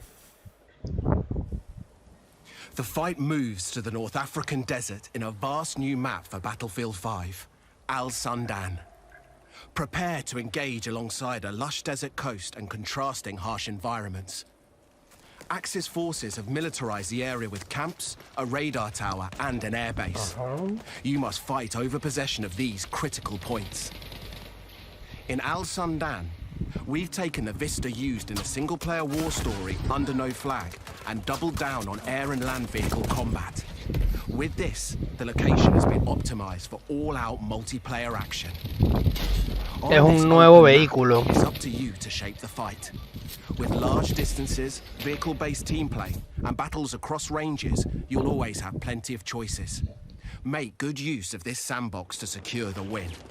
Utilize vehicles, mounted guns, planes, and transports. Capture the strategic airfield to dominate the sky, or engage in fast-paced infantry battles in tight interior areas. Al Sundan is classic Battlefield. We can't wait to let you play it. Que es un mapa como mucho más grande con aviones y nuevos That's amazing. So obviously Al Sundan was adapted from Under No Flag. So tell us a little bit about what that process was like. Yeah, so es como un modo capture flag, when the team sort of focus on these war stories, they want no to create capture these flag, nice narrative sino linear experiences and sort of that really de tell the mantener story áreas, of pues, World igual War como II. el clásico Battlefield. But with Under No Flag, they sort of took a little bit of a different approach to this and sort of made this big, wide open experience. Pero tiene todo and tipo de that showed a lot of vehículos potential dentro del from a multiplayer, escenario. perspective as well. So when we finished the game, Es más originally, the team amplio y wanted to todo lo sort of sit demás down para que and te sort of sientas small como group un, and así take a como shot en at una turning this experiencia de into, esas what could be an amazing antiguas. It's huge. This is a really big map. This is your sort of classic Battlefield sandbox map. This is where you're going to see, you know, tanks and planes and infantry and all of that together in sort of what is truly Battlefield. It's sort of built for that open world gameplay with, you know, depending on no matter how you want to play, there's something there for you. Yeah, oh, definitely. And so how do I kind of, you know, adjust my strategy? Because obviously it's such a wide map. Like, what am I doing? Well, I think if you look at it, there's room for all different playstyles. También There's así 6 flags como on this bien when you're playing tranquilo Conquest, and you dicen can el- see here, even if you can see from the videos here, el you've got, you know, mapa. when you go into the village, it's all about infantry play and speed and flanking through the things, and the bridge in the middle, it's all about, you know, sort of controlling that with infantry gameplay. And I think Mr. Battlefield the other day decided to just sit there with his tank and destroy me. But it's just something that he likes to do. He's kind of mean, but he's not mean. He's super nice. But no, but most importantly, I mean, again, we could go on and on and on. We're tight for time because there's so much to get through. We've got so many announcements. When can we get our hands on Al Sundan? But so this is the first map that we're going to come in with Chapter 4. So June 27th, this is going to be available day 1, Chapter 4 for everybody. Nice, Viene nice. el 27 Now we've de got a couple junio. more surprises to come, but before we get into all that, let's take a look at what's coming in August towards the end of Chapter 4. A mí el que me interesa es Operación Metro. With Chapter 4 defying the odds, Operación new and Metro. intense close-quarter maps are coming to Battlefield 5. Okay. By popular demand, we're bringing more maps to players craving tighter types of multiplayer, specially tailored for intimate infantry combat. The new Battlefields will challenge your squad in unique ways. Teamwork, skill, and adaptation are your keys to victory.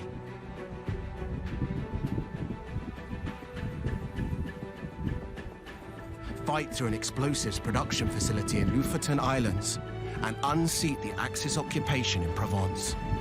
Compraré server solo para el jaja. Prepare to assemble your team and rise above your enemies. And prepare to learn more about these new battlefields later in the year. Pero ese escenario, ¿cuál es? Ese escenario es de Firestorm. Ah, son como islas. Now, to help us break down these new maps, Ryan and I are joined by Mr. Battlefield himself, Lars Gustafsson.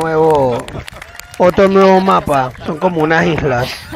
Oh, and because he asked nicely, No nos we en also octubre let el mapa. Freeman come down from his weird place Right, up there. you're worse than my Firestorm teammates. You just leave me behind everywhere. But we can all understand why that happens. Do you want to take over this one for the start? Don't mind if I do. Yeah, go for it. Lars, these are very different then to the two maps we've already shown so far today. Tell us about them. They are. I mean, taking a step back, we've been closely monitoring how players engage in Tides of War, and no surprise, I mean, they love the bigger modes like Conquest. It's always been kind of a Battlefield pillar. But it's been super fun to watch how they engage with passion and dedication in the smaller modes like Squad Conquest, for example, which really become a success. And with that in mind, then we've, together with the DICE LA studio, they've been going at it, tailoring maps that are specially made for smaller modes. And as such, being able to give that, you know, the close quarter feeling, the tight, what you say, the intimate combat. Intimate infantry combat. Oh yeah, we need that on a t-shirt. Yeah. Intimate infantry. We're making that platoon when we get back. I mean, what kind of the sort of like key strategies then when you're playing close quarters on this map? You know, as we see with these smaller game modes, I mean, the key to this is just really good team play, really good squad play, and so, you know, sticking together and not leaving anybody behind, like Mr. Freeman over here. En octubre, If you want to leave him behind, can Pero él you? dijo June 27. Because I would. It's two beautiful maps. It'd just be a spinning number plate. It would be, yeah. As you saw, Lofoten, it's serenity, beautiful Nordic countryside, but then kind of ripped open with gunfire and everything amongst villas and factory equipment. And then Provence, you know, I plan to take my wife there, you know, Y pastillas on the este square. men que salió de allá atrás. Places you want to take your family, it's weird. I'll take Ryan. Yeah, take him instead and then go to But town. it's beautiful cobblestones, you know, lots of good flanking routes, and it's the smaller maps really allows you to master every inch of it. So it's really about, you know, knowing your battlefield. I mean, again, we could go on and on to talk about all of these maps, but we've got one more map to show off, and I want to make sure we have time to get through it. But first, Lars, you've brought with him some news about some kind of core gameplay updates we know that you've all been waiting for, so you're excited about this one. Lars, you know how much time I'm spending online. Like, I mean, I am working. Just Battlefield, or let's not delve. Big community features we've announced this month. Increase the max rank. Private games. Let's talk max rank. What can you tell us? Let's talk max rank. We do know, and it's been loudly made to us, our kind of awareness, that there are players out there too skilled who maxed out on rank 50 too quickly. So we've taken that to heart, and we've now taken the max rank from 50 to 500. So it's quite a leap. Yeah. And it's Battlefield 500 now. So truly a journey for our players to go on, moving forward. And it's a grind train, but what are people getting if they're on it? Yeah, what are we getting? We're all in it, you know, we want the goodies. So to start with, already from rank 51, you will be granted company coins for every rank up. But then at every, do we call them milestone ranks, you know, every 50th rank, you will get one shiny new rank icon to show off your skills, and also a beautiful set of dog tags. So lots of ways of showing off your mastery on your journey towards, you know, that the world domination. It's already happening. August is the time. So it's almost here. Almost here. So world domination for Lars by August. Yeah, so I wondered if we were talking about world domination or when that was happening, but all right. Private games then. The other massive thing that we know players want. What we got? Yes. I mean, another one that's our lovely community have been vocal about. And previously, for those of you who've been with Battlefield, it was called RSP, the Rented Server Program. But now we're shifting over to private games. And what it means, the beautiful thing with it is, the baseline package that comes out is free for everyone that plays Battlefield 5. So a beautiful package. It's there to let you set up your servers and kind of create your experiences, whether you want to capture or, you know, play with your friends. And Freeman, you can play with us, for sure. Thanks. You can sit with them. And obviously, you know, you love getting all that community feedback, so hit him up, Mr. Battlefield at AOL.com, and let him know. Well, just saying, yeah. That is the thing, though. Like, we're not finished when we're done, right? No, exactly. It's coming in, let's see, September. Yeah. And at that time, I mean, we want you to dive on it, set up your servers, play it, and give us feedback. Since this is kind of just the beginning of the journey with the private games, we want to hear what did we do right, and where should we shape up and take it an extra notch. So be with us and be candid. Okay, well, Lars, don't tell Ryan, but you know you're my favorite for this. Thank you very much for it. Do I still get to We've got more, though, Julia. We've got more. You're almost. Well, it's just going to get a bit weird and fighty up here. Well, as promised, we've got one more Battlefield map to show you. It's called Operation Underground. Lars, Ryan, talk us through what we're about to see. Yes, let's have a look. Well, this is the ultimate definition of a passion project. So Inge Göran, the original designer for Operation Metro, when we finished Battlefield 5 and shipped it, he wanted to do something that he just was truly invested in. So we kind of went down and he sat down and he came back with those Operation Underground. And when we showed it to the team, we knew we just had to make this. And I think Lars is sort of being part of that journey in the beginning. I mean, you know how much this meant to the team. Okay, estoy escuchando que no están we started to build the maps for Battlefield 3. enseñando nada nuevo, solo están detallando. It was kind of a brainstorm. I still remember it was tons of images on the wall. We challenged the team to, where do you want to fight? Everything from subway to shopping mall to God knows everywhere. Yeah. And then the team started, or someone smart, not me, apparently, said... Están como tratando de hacer diferentes tipos de escenarios como metros, centros comerciales y cosas así. Kind of the bank area in the city. Áreas bancarias. I mean, you don't want one meal, you want lots of meals all in one meal, right? Yeah. So you can see, when you see kind of it spinning behind us here, you can see the true inspiration, but what Inge Göran and the talented crew with him has done is to kind of take at heart the feedback from the original Metro and started to provide especially a lot of flanking routes so that you can kind of move around and be smart about it. And tons of easy to spot ones, but also everyone the most loves sneaky ones. Flank. Everyone loves the sneaky flank. Cheeky, sneaky flank. I mean, I think as you look at it, like this is not Metro remastered. This is, as the guys look at it, sort of reimagined. And I think you've got a bunch of different diverse areas. You've got big open courtyards, at street level and narrow streets, and you go down into where you see in the video here with the subway cars are and into the sub basements, and you're going to find a whole bunch of different things and different ways to play and different styles. And I know the guys have a few surprises in there as well that I think the community's really going to enjoy when they get there. So when do we get it? That's the big question for today. Just when? October, between chapter 4 and 5. Yeah, I think this is the one the team is really excited about as well. So I know I can't wait for October. I have a cracking time playing it in playtest. I'm so looking forward for everyone else getting to play it too, and everything else that's on these new maps. Oh yeah, amazing but those aren't the only surprises. This is the problem. We've got too much to get through. Just like stop talking. We've got so many surprises for you. So today we're giving you never before seen details on Battlefield 5's Chapter 5. Here's a little look at what the team's been gracias working por on. los likes. A ver.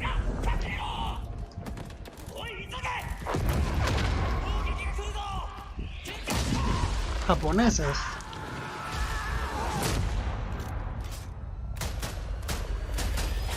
Con la salida del COD porque todo el mundo quiere este mapa, que cabrón.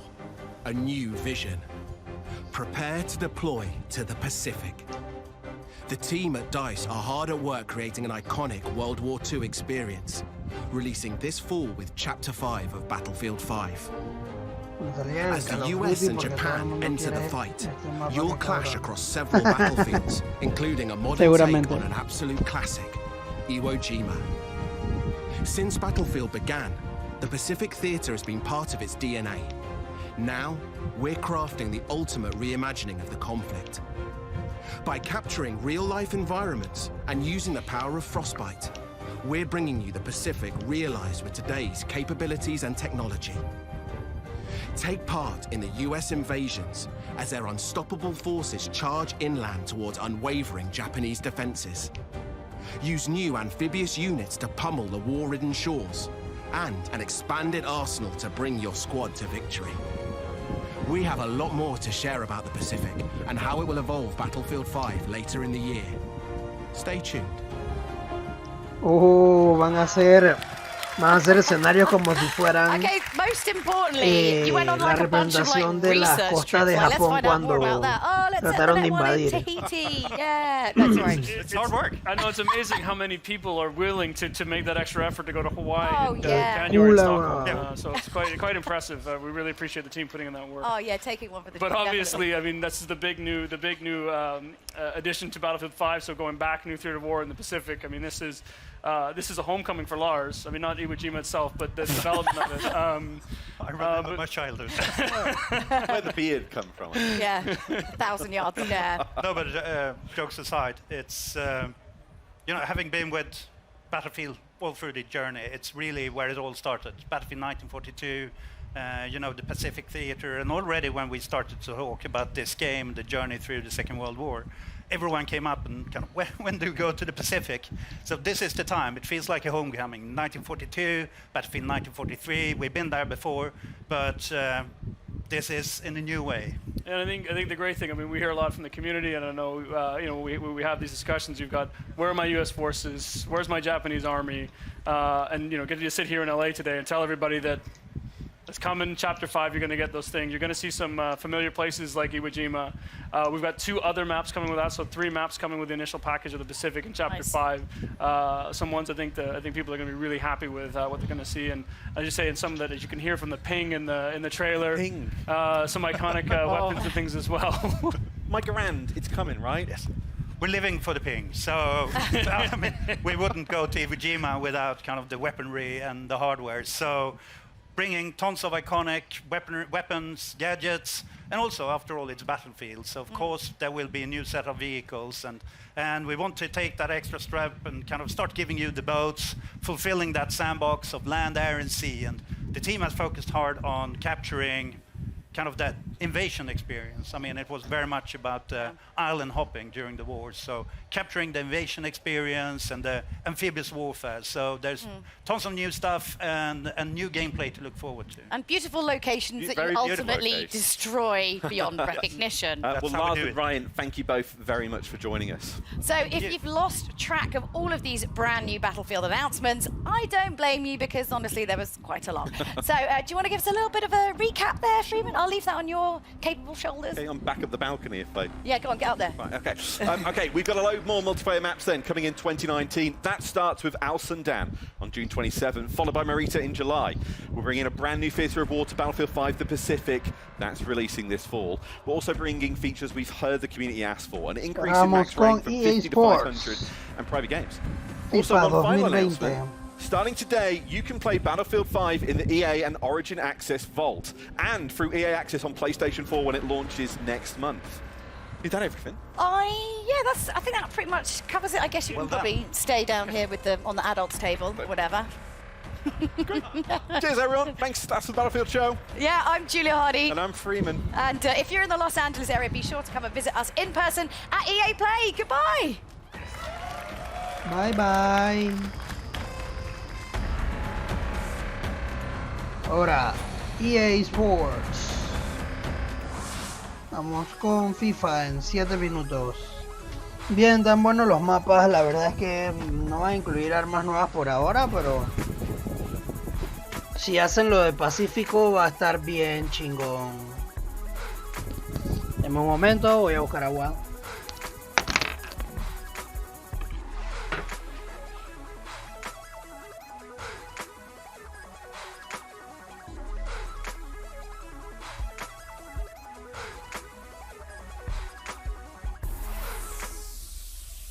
Van a meter 14 armas y 5 mapas.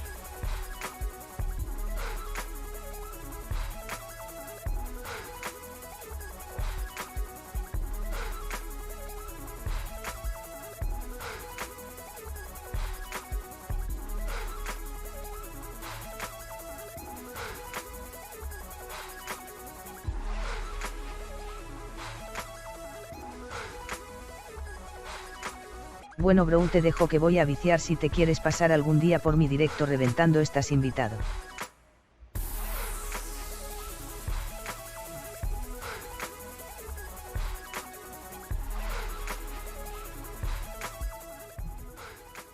So many new maps, updates, and a new theater of war. I guess that's also, they're going on vacation with everybody. That's what they're doing. That's what I call a Battlefield show, everybody. For those of you just tuning in, I'm Greg Miller. Apparently people don't like me on Twitter, and I'm coming to you live from EA Play, where fans are getting hands-on with some amazing new content. If you're in LA and you're not at EA Play, what are you doing? E3 starts tomorrow. You have nothing to do today. It's free. Just come on by. It's great. And for the rest of you make sure you keep it here because real soon we've got Alex Golden Boy Mendez breaking down FIFA 20. But right now, we're shifting gears to another DICE game. This one from a long time ago in a galaxy far, far away. That's right, we're about to talk Star Wars Battlefront 2. And here to give us an exciting update from the Star Wars Battlefront team is Dennis Brandville. Dennis, how you doing? Hello there. Hello. Oh, they love you, Dennis. They love you. Here's what I need you to do, Dennis. Give me the Battlefront journey from last EA Play to here. You guys have learned a lot. Sure, yeah. So last year we announced that we'll be going into the Clone Wars. Then we delivered the new planet of Geonosis, where the Clone Wars started. Sure.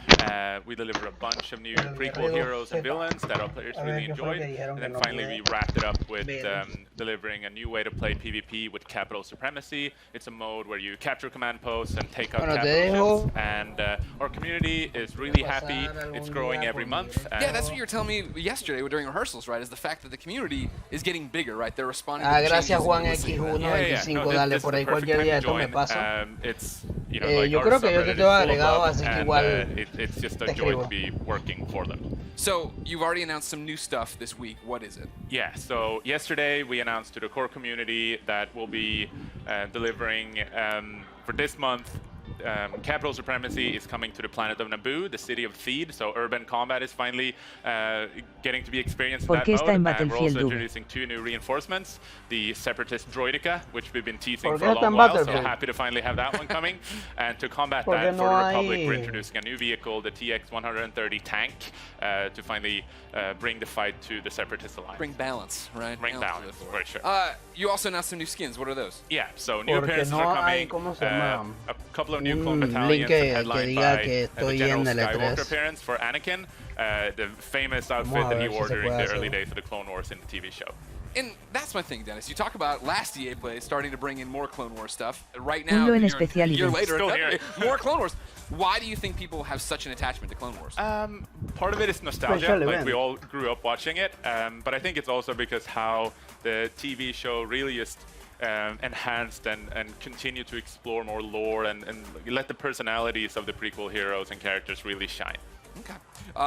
What to you is the future of Star Wars Battlefront 2? So we also announced that the next planet that we're going to, it's another Clone Wars planet. It's the alien planet of Felucia. And so we're bringing that to life in the Frostbite engine. It's going to look pretty fantastic. So we also announced that the next planet that we're going to, it's another Clone Wars planet, supportive alien planet of Felucia. And we're bringing that to life in the Frostbite engine, particularly if you want. Pretty fantastic. So we also announced Battlefront, but more tailored towards the PV. And then again, this nostalgia, it's nice. Clone Wars, great. We grew up on it. What about the new hotness? Are you bringing any of the new trilogies? Aquí no se puede. Stuff. Are we going anywhere? What's happening? Tell me. Just spoil it right here. EA Play 2019. So we consider Battlefront to be the greatest hits of Star Wars, where you get to play the most iconic heroes and villains and characters from all the Star Wars films. And we'll be back in August to talk more about the rest of the year. If no, this is EA Play right now. If he doesn't want to talk about right now, I can punch in Zoom or something, all right? Thank you, Dennis. Thank you. Now it's time to talk about competition of a different kind, ladies and gentlemen. Are you enjoying EA Play, everyone here? Estás en directo en YouTube. Well, it wouldn't be Twitch, EA Play if we didn't get into a few different things. Alex Golden Boy Mendez is going to be hitting the football pitch with FIFA 20, and we'll be digging into that reveal trailer that dropped this morning with some very special guests that will tell you more about the newest way to play FIFA, Volta Football.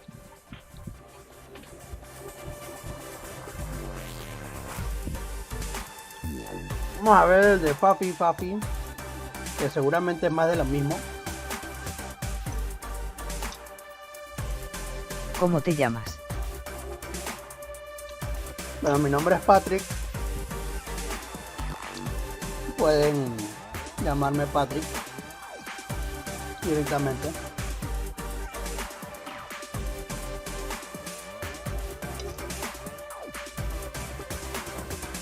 En YouTube me pueden encontrar como Patrick Lescure, igual que en Facebook. En el minuto este voy a poner entonces para que veas mis redes sociales. Rapidito, ahí están. Estas son mis redes sociales, para que me puedan agregar.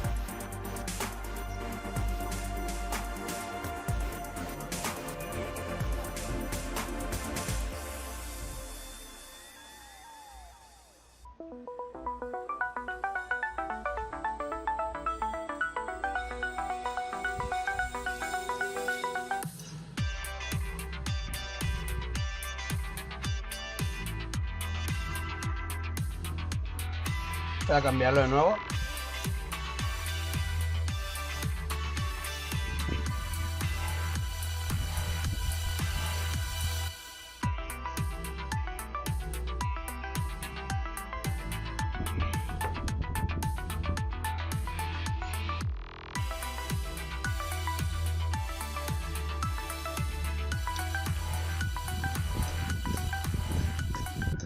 Voy a empezar el de FIFA.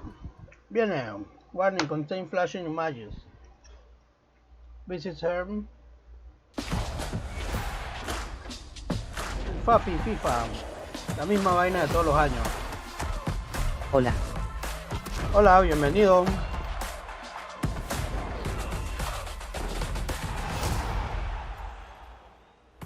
What's going on, FIFA fans? I'm Golden Boy coming to you live from the Volta pitch here at EA Play. Now, I had a blast actually hosting a FIFA Ultimate Team Champions Cup a few weeks back, but that was FIFA 19. And today we're here to talk about FIFA 20. Now, if you caught the brand new trailer that dropped this morning, you already know that Volta Football is a new way to play, returning football to the street. FIFA to the streets. You like that? All right, now, for those of you who missed it, let's take a look. Give me a FIFA pass. Street. Es la misma puta mierda que el FIFA Street de cuando yo estaba pelado.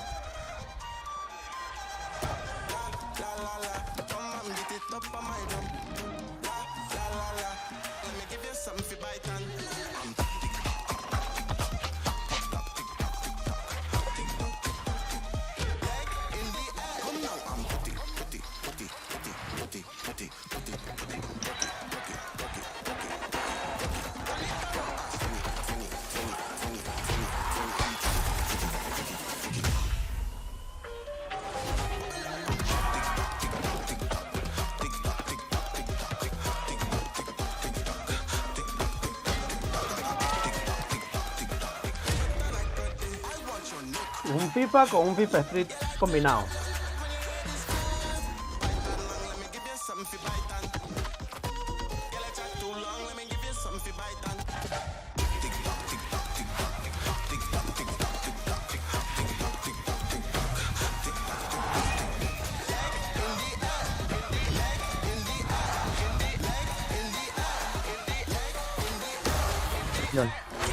Volta Football.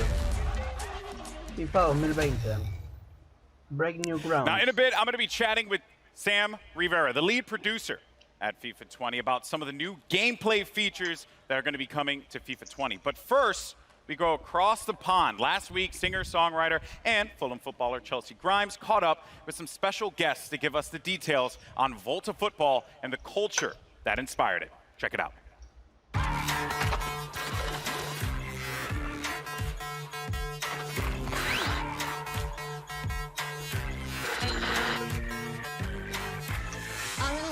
With Volta producer Jeff Antwi and Manchester United and England legend Rio Ferdinand to talk about a subject close to my heart, street football.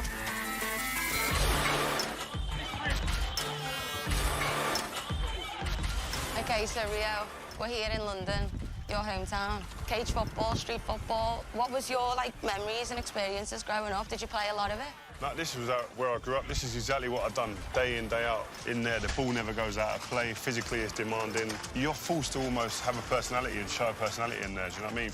There's definitely no hiding in there. Oh, no, you can't hide in there. So I used to play in the street with all the boys, and it was kind of the same. You know, we'd learn how to bounce it off the curb and use the walls on people's houses as another player. What was it for you that made you want to bring it even into the game? For us, it's a return to street football for the FIFA franchise, and we're really excited about being able to, be in places like this, where it's rooted in the real people, the real places. Authenticity, creativity, culture are all things that we wanted to bring to Volta. Look at that guy's football. Volta, it's amazing. That's what you can do in Volta, though. So that's part of the detail in the gameplay. So you can do all these mad tricks like this. Well, just being able to be really skillful with the ball at your feet.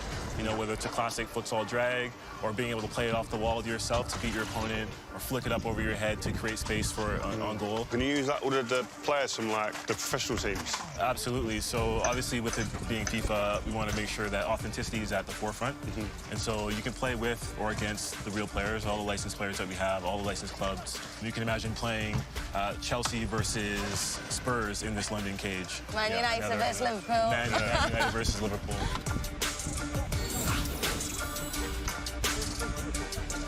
The physical and technical is mad. I've played on loads of different places. Where is there to play on the game? So obviously with Volta, it's the world's game, and there's so many locations that you can play with, from a rooftop in Tokyo to a London cage like this, or even an underpass in Amsterdam. So, you know, we want to make sure that what we're building is, you know, real to the space, real to the people. Where's the craziest place you play football? I was actually in a camp in LA, and I played a bit of soccer there, I've never played it there before. The pitches are a lot nicer than when I grew up playing in Liverpool.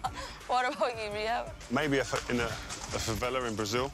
I went to the World Cup in Brazil. My first one I did as a pundit. I managed to go into the favelas and have a little look. Crazy, man. And amongst that was just like a pitch in the middle of it, in a cage. A bit like here, but it's just different setting. Right. What type of football were you playing? We played whoever was there. So you just play with the numbers you've got. If there was 3v3, fine. If it was 5-a-sides, not a problem. Yeah. So what's great is that's Volta. Being able to play 3v3, 4v4, 5v5, playing with goalkeepers, playing without goalkeepers, you know, playing in a cage like this, or playing futsal, you know, with more authentic rules. I think Volta does a really good job of representing the diversity of the game, not only the people, but also in the game style. You can treat the wall like your teammate, passing to yourself, or you can be really skillful with the ball, like, you know, like these guys are being.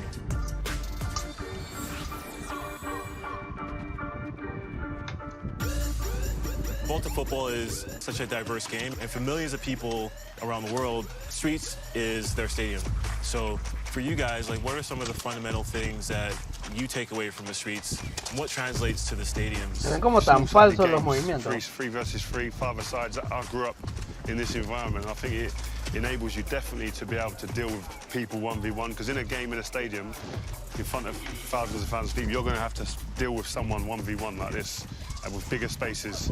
So you getting used to that in this type of environment is, I think, for a young player, is key. Having a personality, not being afraid to try something new here.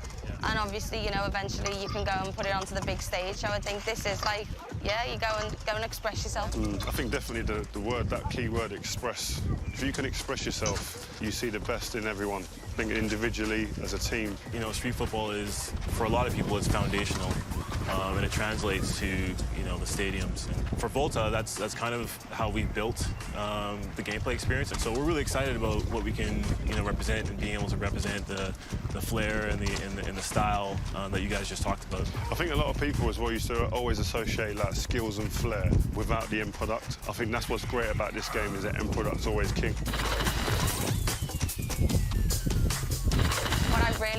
Wow, han hecho una entrevista toda larga. Absolutely, I think that's one of the biggest innovations. You can play male or female. And Solo para presentar FIFA Street. Part of what we're building. When you go and play in there, not everyone turns up in a pair of shorts, boots. Can we have like jeans, like cut downs that I've got, or you can have, you know, t-shirts and shorts. FIFA Street, pero con gráficos mejorados. Again, a big thing for us is, you know, being able to establish the culture that is street football through clothing, through how you look, your personal style. You can have short hair, long hair. You can have tattoos, no tattoos. You can play with trainers. Okay. A lot of the time as well is like, it's not only you want to look good, you want to feel good, play good. And some of it's superstition, like it's all of that all in one. If you can get that into a game and transfer that and translate that into the cage, you got it made. That's a big part of Volta football, just being able to represent the people as they are.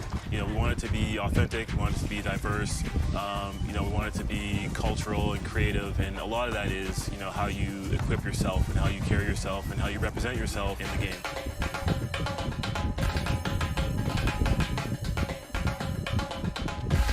Jeff, thank you so much. Rio, it's been a pleasure. I can't wait to play Volta, so I'll see you in the cage. Well, there you have it. Volta football, pretty cool stuff there. Now, I can't wait to get my hands on it later this summer, but to talk to us about the exciting new gameplay updates and innovations that are going to be coming to FIFA 20. We have FIFA lead gameplay producer Sam Rivera here standing by. Sam, welcome. Thanks, Alex. It's great to be give here. it up. Give it up for Sam. Thank you. Yeah. All right. Pleasure to have you here, my friend. Now, here's the deal. I knew this coming into this. When they asked me to do this gig, I was like, listen, this is going to be a tricky one, right? Because FIFA has a very passionate community. I know this. I experienced this firsthand when I hosted that FUT Champions Cup. And you and I, we talked a lot about how important it's been for you to engage with the audience, with the fans, with the community on FIFA 20's development. So why don't we dive into that? Tell me about that process and how the community played a role in making this game a reality for you all. Absolutely. Community feedback is a big deal for us. The combination of community feedback and football itself is what inspires us every year to keep innovating and to create the most authentic and fun experience we can. And we know we have a big community, so this year we actually talked to over 3,000 players, from pro players to new players, casual players, hardcore players. And because we know this is a two-way conversation, we released an important pitch notes article at the end of May, where we explain a little bit more about how we approach community feedback.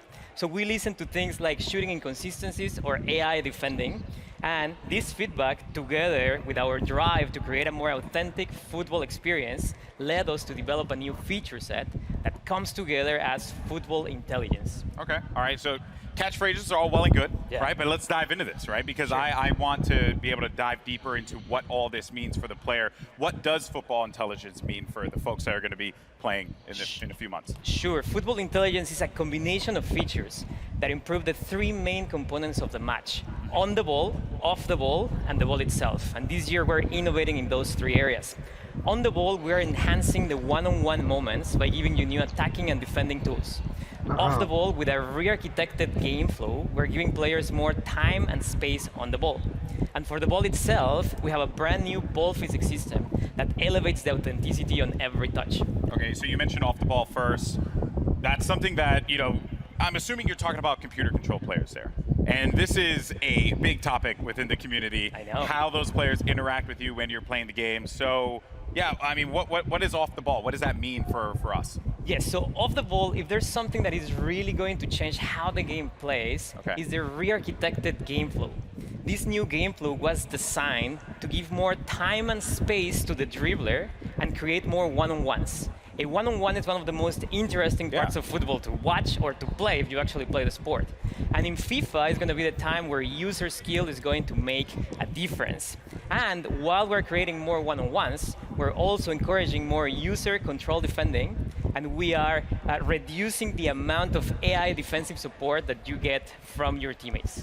Okay, all right. So you really want to like influence the player to be engaged in that process. And I know it seems like we're kind of just like throwing questions out here, but you know, because I'm curious, I'm really interested, right? When I have a controller in my hand, you know, what does this feel like? You know, what extra space is being created with this more player-controlled approach? Yes, first of all, the re-architected game flow allows us to encourage smart technical build-up based on skill. So when you score a goal, you feel like you really worked for it. And because you mentioned space, yes, spacing is actually one of the biggest benefits of this system. You will see how your teammates spread around the pitch in a more authentic way, allowing you to read the game better and also giving you new ways for you to create your own scoring chances. And visually, just the game looks much more like real football. Yeah, so my teammates are going to be way more helpful for me because Lord knows I need that, all right? Which I think, you know, a lot of us feel the struggle there. But now, what about the player, me, right? As I'm playing this game, what new tools do I have that I can put out there on the pitch? Yes, so football is all about the decisive moments on the ball. And now that we're encouraging those moments, we're also giving players the tools to make sure those moments are in their control. Okay. So there's 4 features that I want to talk about: composed finishing, strafe dribbling, control tackling, and the new penalty kicks and free kicks. All right, so 4 big topics. Yeah. Let's just dive into this. Composed finishing, what do you mean by that? Sure. We received feedback from the community regarding the difficulty to finish in front of goal. Okay. So in FIFA 20, with the new composed finishing, you're going to experience more clinical and consistent shooting when you're in a one-on-one with the keeper, for example. And if you try a more difficult shot, let's say a volley from outside of the box, then you're going to have more chances to miss. So overall, we are improving the fundamentals of shooting to provide a more authentic experience. And we also listen to feedback about time finishing.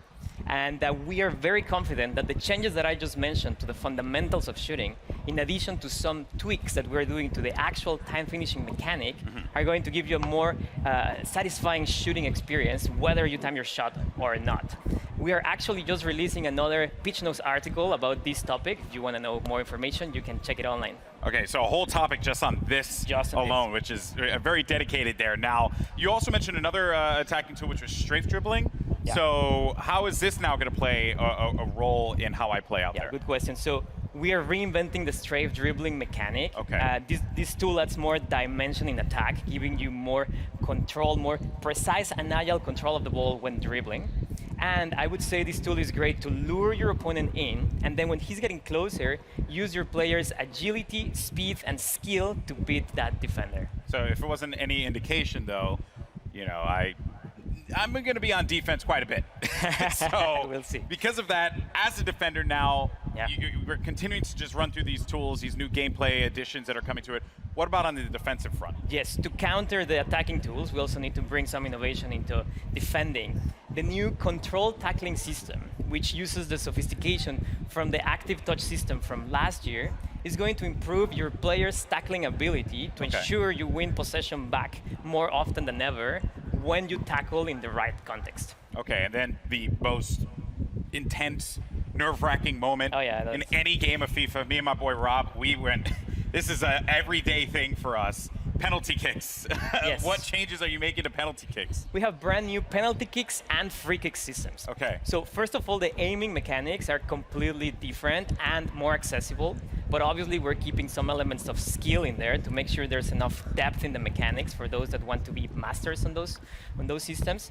And for example, in free kicks, you're going to have full control of the spin that you apply to the ball, and that's going to create your trajectory. So you can do side spin, top spin, no spin, or a combination of them. And that's going to be based on how you swing your right stick.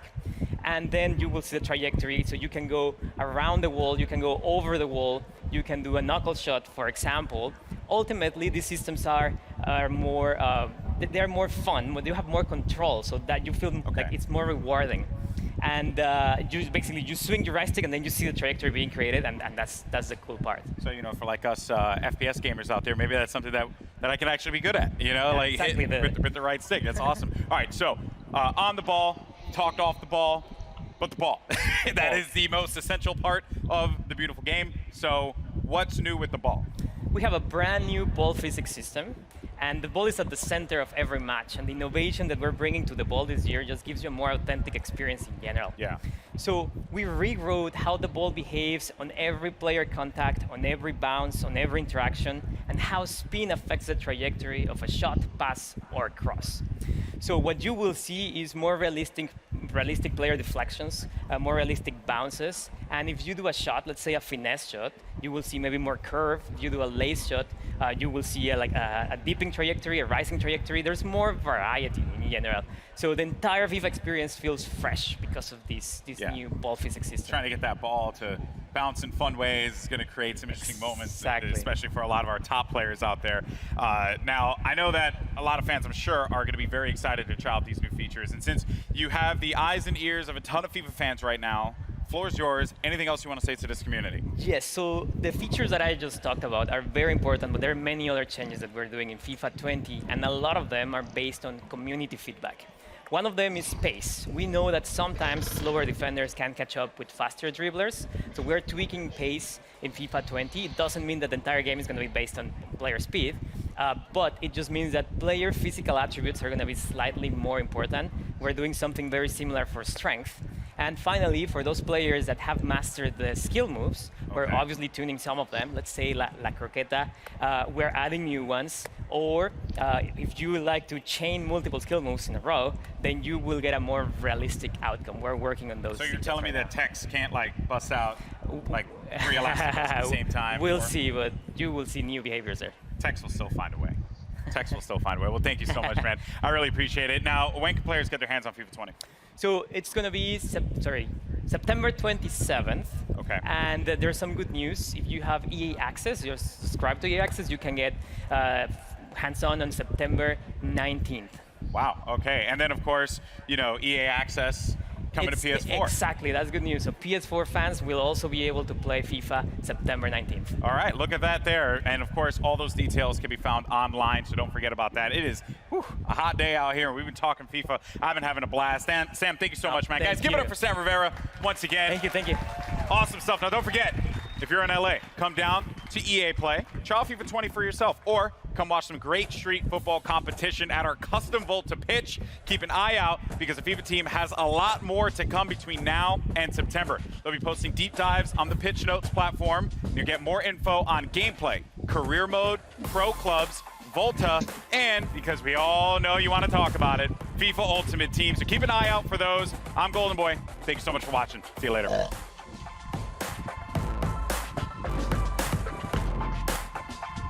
Bueno, tiene Volt, Gameplay, Career Mode, Pro Clubs y Fútbol.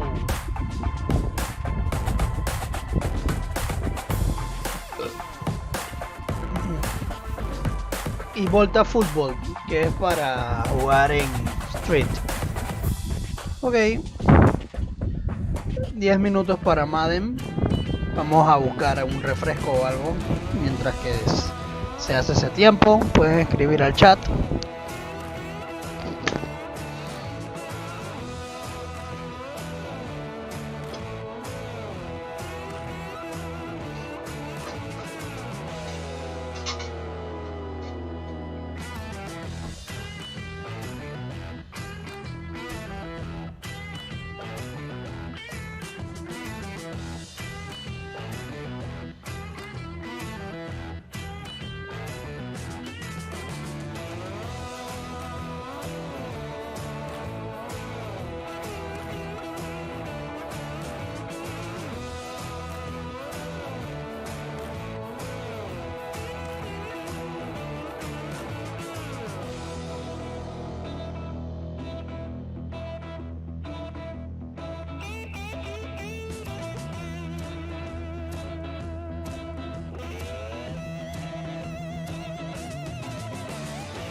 You just saw all the news on FIFA 20, and in a moment, Golden Boy will be talking with Daily Show host and superfan Trevor Noah about the exciting things we just saw. Do you think it's weird that Golden Boy gets to talk to Trevor Noah and not me?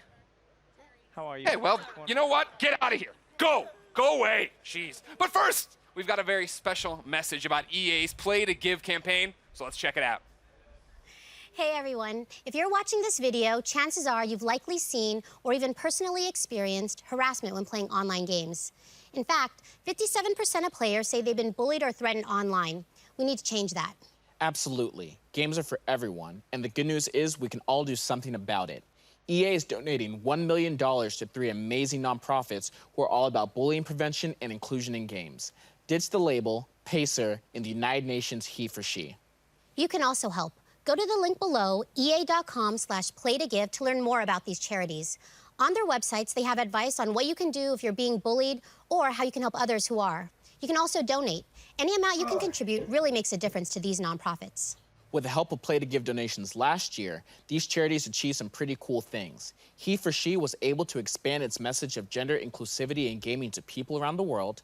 Ditch the Label was able to help an additional 10,000 kids who are suffering from abuse. And Pacer reached 1.4 million people with information on how to combat bullying. Thanks so much, everyone. When we work together, we can make games a space where everyone feels safe and included. Enjoy the rest of EA Play.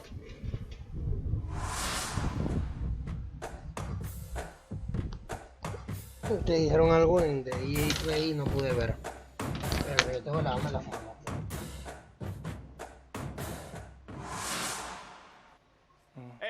on, everybody? Golden Boy here at EA Play once again. And just so you know, it's always good to give back to a great cause. You can find out more info about Play to Give online. Now, everybody, welcome to the EA Play stage, the host of The Daily Show, FIFA superfan, Trevor Noah.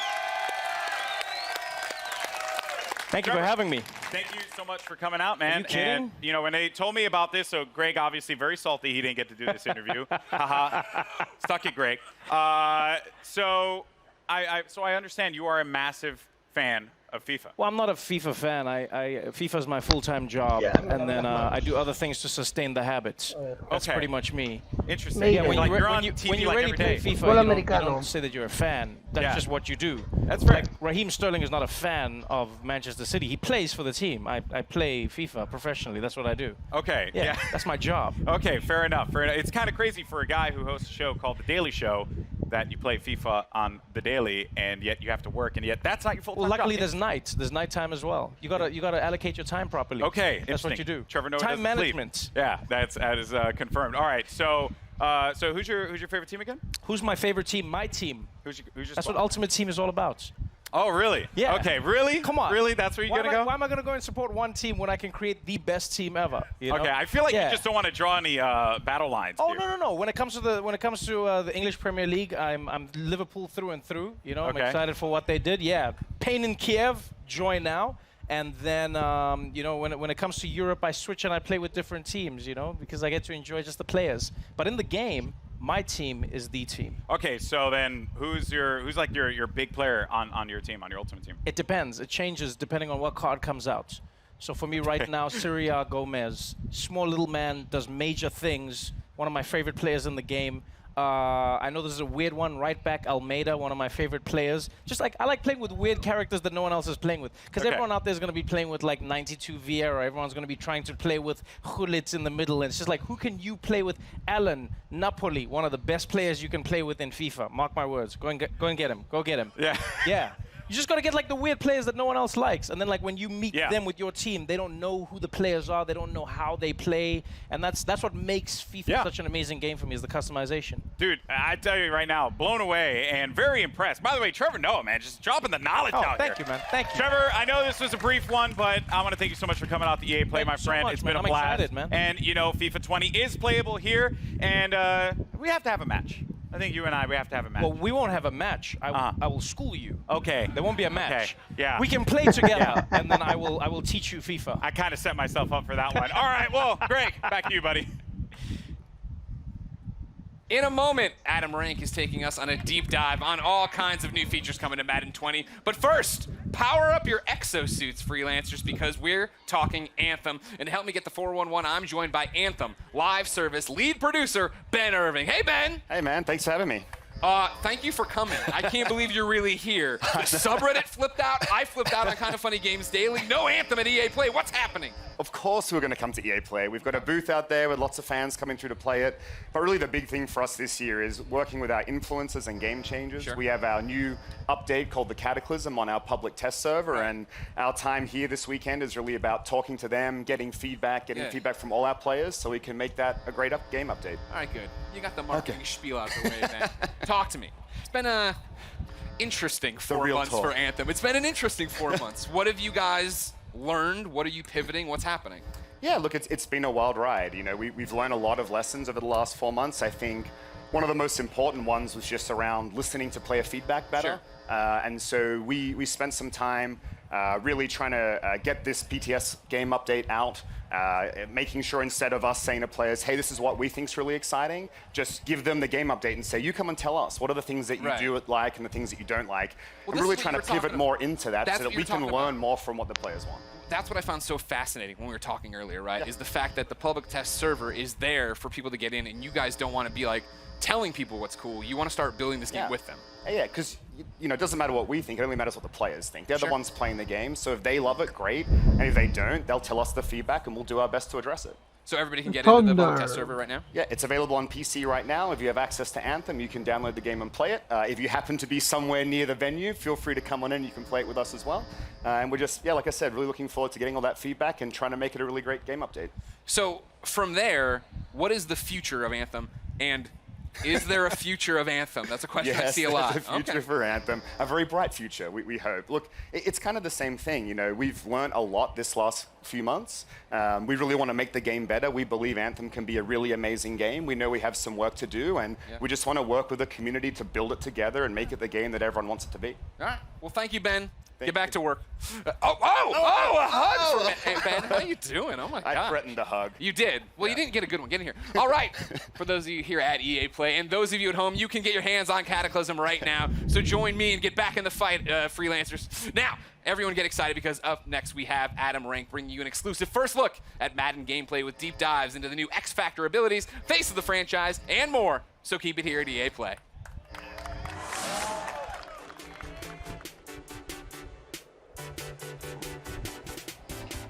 Que hay como un lag que me está cabreando.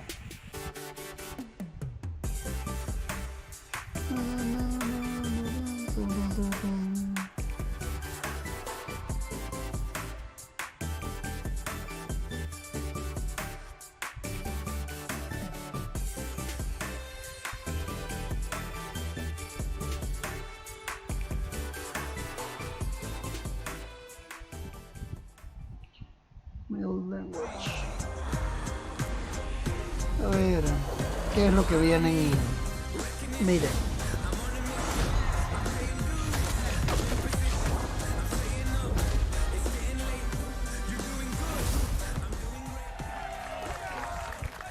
What is up, Madden fans? I am your host, Adam Rank. Nobody. One person applause break. I wanted a bigger pop than Trevor Noah, but that's okay. I'm still stoked to be here live from EA Play here in Los Angeles. Now, back at the NFL Draft, we revealed a ton of new features coming to Madden 20. Since then, we've been asking what you, the fans, want to see. Well, guess what? We've heard those results, and they were overwhelmingly clear. You guys want rank in the game.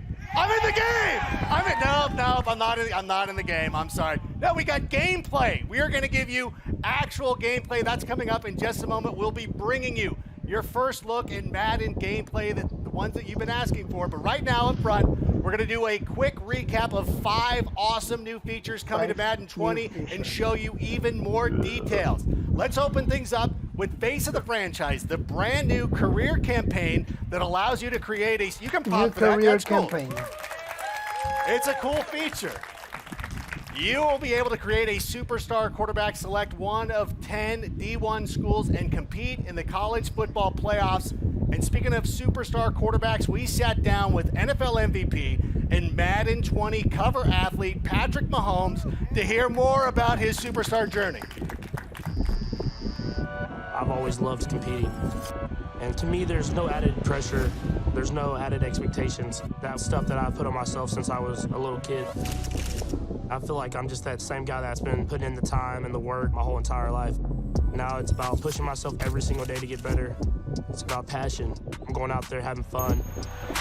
You have to make sure that you're just evolving and never being satisfied with where you're at. Coming into the league, it seems like every single year there's some different guy that's just faster and stronger and bigger. And so you have to find different ways to get better, and those are the guys that find ways to win in the end. Every single year from college to coming into the league, and as my career goes on, I just keep getting better and better at the approach from each play and recognize what you have to do to have success. The first time I ever ran out the tunnel in front of that crowd, it was a surreal feeling, and I'll never forget it. My expectation was to win the Super Bowl, and I fell just short of that. You use that stuff as motivation. This is just the beginning. Oh, wow, Patrick Mahomes. Give it up. He's amazing. He's an amazing quarterback. He's living the journey that you'll be taking on in Face of the Franchise. And joining me right now is Madden Community Manager Israel Cruz, a.k.a. Agent K, to give us a little bit more information on Face of the Franchise as well as some of the other exciting features that are coming to the game. What are you doing? Hey, Adam, it's great to be, you look a little crispy up top. A little bit. And, me too, so I brought you one as well. As a bald American, I appreciate kind you of doing that way, but... yeah, for this part. I wear a 7 3/4. Although there's a guy in a Khalil Mack jersey. Take off the Chiefs cap, put this on. Hey, there you go. Don't give away those secrets. You got to protect the noggin, man. Yeah. You got to protect the noggin. Hey, it's Thanks good to for see coming you too. Thank you so much. Over the last few weeks, we've been talking about Madden 20 on live streams, and it's been great. Our community has been really engaged, and we've been asking them questions. What do you want to see here at EA Play? Right. And this is the culmination. We took their feedback. We're going to talk a little bit about those things. And regarding Face of the Franchise, our players wanted to see an NFL draft experience, kind of like what's going on. Right. So you'll see in one of these screens right here, what's really great is you're going into the NFL draft sequence right here. You're in the green room. You know, your player's a little bit nervous, representing the Texas Longhorns, go Horns, and hasn't finished that cheeseburger right there. So it's still Los Angeles. The Rose Bowl from a couple of years ago, it's still looming large, though. So be cool with that. Well, listen, don't get mad at me. Just stop Vince Young.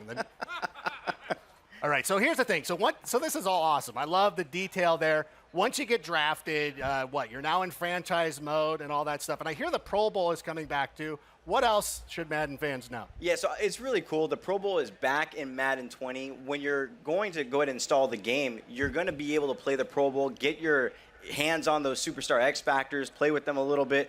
But our franchise players are wanting to see more about the scenario engine, and we're going to show a little bit about that. Now, the scenario engine, what it does, it brings dynamic quests, kind of dynamic challenges into the game that help you improve your player and their ratings week to week. So that's pretty awesome. But you said it earlier, people want to see more about gameplay, so we're going to go ahead and talk about gameplay. Is there a blog where they can check all that stuff out too? Yes, there is. We've written quite a few blogs. We have Gridiron Notes, which you can go ahead and search the web. You'll find those. But we also have a franchise deep dive blog that details everything out coming to franchise in Madden 20. Okay, for all the play callers and armchair coaches, what else can they look forward to? You know, like real estate, it's like location, location, location. People want playbooks, playbooks, playbooks. Of course. Now, this year in Madden 20, we're having RPOs coming into the game, which are run-pass options, which is great. But not just that, but our players have been asking for new formations. So right here, we have out of the Raiders playbook, a unique formation, which is actually called single back double off close. And what's great about this is a PA sweep play we've got going on right here, which is absolutely great. Our players are excited about that, but what I'm excited about is that throughout the course of the season, we're going to go ahead and evolve those playbooks, and as things happen in the NFL, we're going to bring that stuff to the NFL. Yeah, I see the one Derek Carr fan out there was very excited to see that Raiders playbook, and I know that we've got a lot of, two Raider fans. Wear a jersey next time. I can't identify you without it. It's okay. Listen, I'm talking to Israel, though. Here's the thing. Now, we've got a lot of Madden Ultimate Team fans in the house. Am I right? Yeah, right? Awesome. They want to know more about the content that you're going to be bringing to the table. Tell us a little bit more about those Ultimate missions. Yeah, so Ultimate missions are great. A lot of times our Madden Ultimate Team players, when they log into the game, they're always trying to find the most up-to-date content. So one of the things this year that we're trying to do is provide them kind of a guide, an information hub, so then when they log in, they're not spending all that time looking in different areas. They can get the player items that they want for their team to make the best squad possible. Hey, I heard that. So one of the things that's absolutely great, let's say Khalil Mack has an amazing game on Sunday. You know, you log into Madden, you log into Madden Ultimate Team, you want to be able to find it. So basically, we're going to go ahead and provide you that information guide, that step-by-step process, so you can get that item on your team. Now, the Khalil Mack fan sitting here loves hearing that. The two Raider fans over here, not so much, whatever. We appreciate what you guys, I know, talk about the Rose Bowl being too soon. Yeah, we love the Raiders. I love John Gruden, what he's done for our team. Now, the thing that I'm most excited for, though, is the Superstar X Factor abilities. These make the superstars, play like superstars.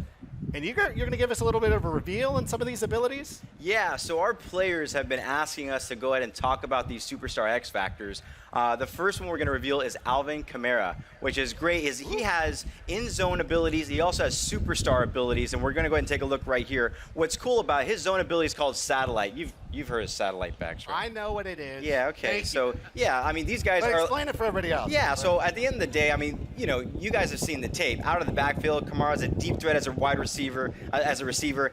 It's crazy. He's absolutely amazing out of the backfield, but he also has superstar abilities. So those superstar abilities are matchup nightmare. So basically, you're going to go ahead and have better opportunities to go ahead and catch the ball against linebackers and DBs, and also better route running. He's absolute beast. And he also has running back apprentice. What running back apprentice actually does for him is that it allows him to have 4 additional hot routes anytime and pre-play adjustments. Love that. Now, listen, everybody who knows me knows I'm kind of a dumb guy. So can you explain the difference between zone abilities and superstar abilities? Yeah, so for zone abilities, we talked about satellite. So what's going to happen is in-game, you're going to go ahead and get some in-game objectives on how to go ahead and get your player in the zone. And, you know, Clint's going to talk a little bit here about how you're going to be able to knock them out of the zone. But the thing is that superstar abilities, what that's going to allow you to do is that they're always available, they're always on, and not just that, but it brings like a unique, authentic feel to that specific player. So with Kamara, one of the things that we were actually showing right there is that it's going to allow him to go ahead and do some amazing things out of the backfield. It's just another level of authenticity is what's everything.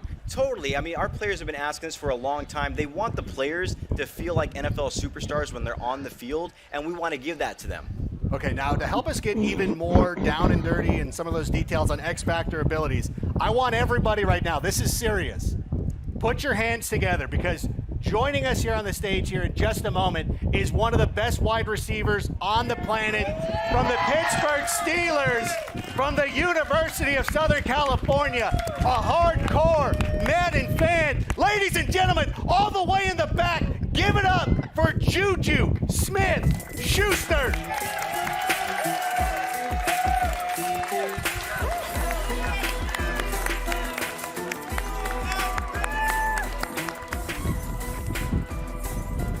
There it is. The crowd loves Juju, right? Yeah. Juju, you guys, oh my goodness. You know what? Thank you so much for coming out. We always appreciate you taking the time and interacting with the community and everything. How are you enjoying your time here at EA Play? I'm loving it. It's awesome. It's a blessing to be here. You see the fans, the Steelers fans. Look at that. I was here last year, and it was an amazing setup. And to come back again, no question. And, you know, when I heard about Madden 20, and I heard about Pat Mahomes being on the cover and that whole X Factor thing, and I was like, wow, this is amazing. Now, you had a monster year. Once again, you know, you're obviously one of the best players in the league. Kind of go through the thought process. When you're on the field, you're in zone, you see single coverage. What are you thinking? When I see that one-on-one, it's the opportunity of me getting the ball, you know, knowing that the defense is coming and the quarterback has to put the ball a lot faster. And all I can think in my head is, like, catch the ball, get yak yards, score touchdowns, celebrations. And pretty much in my head, I'm just like, wow, like, let's make a play, big plays. And you make big play. What you had a 97-yard reception? Or did you have two? Yeah, two. Oh, you had two of them. That's right. I'm sorry. I didn't mean to sell you short. Now, in addition to getting all those yak yards, you're also known for wrestling away those jump balls. So it's no surprise to me that your zone ability is double me. Is it cool if we take a look? Yeah, let's check it out. Yeah, so what you guys are going to see right here with like Juju said, once he gets in that single coverage and he is in the zone, there is no stopping him. The only way that you're going to be able to stop him is to go ahead and double cover him. And at the end of the day, you know, it's a new meta to the game. If you want to stop Juju, you got to double cover him. Well, first of all, you can't stop him. Let's just put that out there right now. What did you think? Do you think we nailed it? What do you think? That's awesome. That's crazy. That's definitely something I see myself doing. You know, the double coverage, especially this year, it's gonna be super exciting, and I just can't wait. You know, having an X Factor, I can't wait to use it in the game, use myself in the game. And are you ready to check it out? Are you excited to start playing? Super excited. All right. Well, you're in luck because we've got Madden 20 playable right here at EA Play. You and Agent K can go try it out. Agent K, is there any way that our fans at home can maybe try this out as well? Well, you know, I think a lot of people that are here are going to get a chance to go ahead and check out our closed beta that's going to be happening for Madden 20. It's going to be happening on June 14th to the 16th. But I believe over at the Madden booth, we're giving out some codes. You guys may have seen it. So if you haven't checked it out, go over to the booth. There's going to be a blog up. I believe Man of the People, Z Farles, is going to go ahead and be talking about that, putting out. Check out our social channels. All that information is there. I brought a couple of codes here for Juju. We're going to give Juju some codes as well. We're also going to be sharing on social channels. Check that out. A lot of great information. You want some, Adam? Do you mind? Are you sure? All right, here you go. But no, it's actually awesome. But not just that, but we're going to work with Juju. He's going to be giving out codes on his channel. So again, tune into our social channels. All the information there about the closed beta happening on June 14th to June 16th. But since you're here, you guys can grab it early, download it, and get ready for June 14th. All right, thank you so much for coming out. Israel, Juju, go play the game. Awesome. Go play the game. Give it a round of applause. Juju Smith-Schuster, there he goes, handing out those codes. I don't know that you're going to get those back. I don't know if he's going to. All right, well, Juju's going to go get a taste of what Madden 20 is all about, but don't go anywhere, guys, because we've got even more Madden 20 gameplay to show you right now. Because please welcome to the stage our senior gameplay designer, Clint Oldenburg. Put it together, everybody.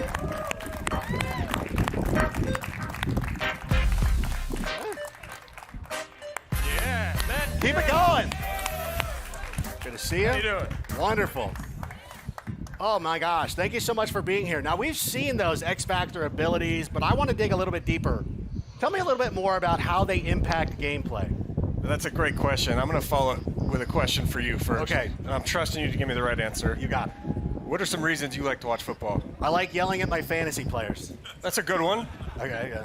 Anything else? Oh, you know what? I like watching superstars play like superstars. When you have somebody like Juju Smith-Schuster, I want to see him make some big plays. That's exactly right. And sorry that you have to follow it, by the way. That was a hard assignment, looking, man. by the way. That was a really hard assignment. Trevor Noah, Juju, and now Clint. Hey! Yeah. That's good. Yeah, give it up. Yeah, so you mentioned superstars. The NFL is such a star-driven league. Madden is no different. We set out with a creative vision this year to make our stars feel like stars. So we created this ability system known as Superstar X Factors. These abilities are going to bring authentic skills that make these guys feel unique and powerful so that every individual game is unique and game planned differently. And that's what it's all about, authenticity. And that's great that you guys take that extra level of realism. Can we see some more X Factors in action? Can we, we talked about Mahomes at the start of the show. I'd love to see him go out there and do his thing if that's possible. Yeah, we got some cool stuff to show you here with Patrick Mahomes, our cover athlete. Bazooka is his zone ability. Now, to get into the zone, you have to do an in-game objective. With Mahomes, you have to complete 4 passes of 30 yards or more, and once you get inside the zone, denoted there by his X Factor icon, he can throw the ball further than anyone else in the game. His max pass distance is increased about 15 yards to about 80. You can bomb the thing. Everybody's oohing and eyeing. I mean, that's what we see on Sunday. Now, you talked about the air yards. It's got to be air yards, right? Not dump off to Damian Williams? Exactly. 4 passes of 30 yards or more, that's traveling in the air 30 yards, so the rack yards don't count. And this all makes sense because obviously Mahomes has a hell of an arm, but can all quarterbacks make throws like that, or is this just exclusive to him? Bazooka is exclusive to Patrick Mahomes. I mean, he's got the big arm. He's on record as throwing an 83-yard pass. We may be selling him a little bit short. But this is not a gimmick ability. These things are inspired by their real-life skills that make them special. So that's his zone ability. Does he have any others? Yes, he also has superstar abilities. As an X Factor, one of our better X Factors, he has a zone ability and then superstar abilities. We're going to break down his loadout here, right here. We got Escape Artist first. And as everyone knows, he's a dual-threat quarterback. Escape Artist gives him elite agility and speed when scrambling on passing plays. Looks like Mahomes, right? Yeah, it does. Unfortunately. I mean, that's what he does. And then Dashing Deadeye gives him perfect passing accuracy when throwing on the run. So it's a nice little combo there. Perfect passing accuracy is the best accuracy you can have in our game. And then here's the red zone? Yeah, red zone Deadeye. If you watched him last year, you know he was deadly in the red zone. When he's inside the 20-yard line, again, perfect passing accuracy. Lastly, no look Deadeye. I'm really excited about this one. He's going to have perfect accuracy. The only quarterback in the game at launch to have perfect accuracy on crossbody throws. Exclusive to him is the no-look signature Mahomes animation. That's his signature look. That's exactly what he does every Sunday, and everybody gets upset about it. And this is the thing, though. I know Mahomes, I get it. He plays like a star. But come on, this is kind of a lot. Is he unbeatable? Is there? If I'm on the other side of the ball, like, what can I do to stop him? And you must play Madden, because that's a question our players are going to want to know. It's frustrating. Yeah, it's a chess match. So just like in the NFL, the way to shut down a high-powered passing game is pass rush. The defense is going to have knockout conditions when these guys are in the zone. You're going to see here Mahomes with his X Factor icon lit up. He's in the zone. Von Miller's going to sack him. The objective for the Broncos in this game is sack Mahomes, knock him out of the zone. So each team's going to have ways to counter each other.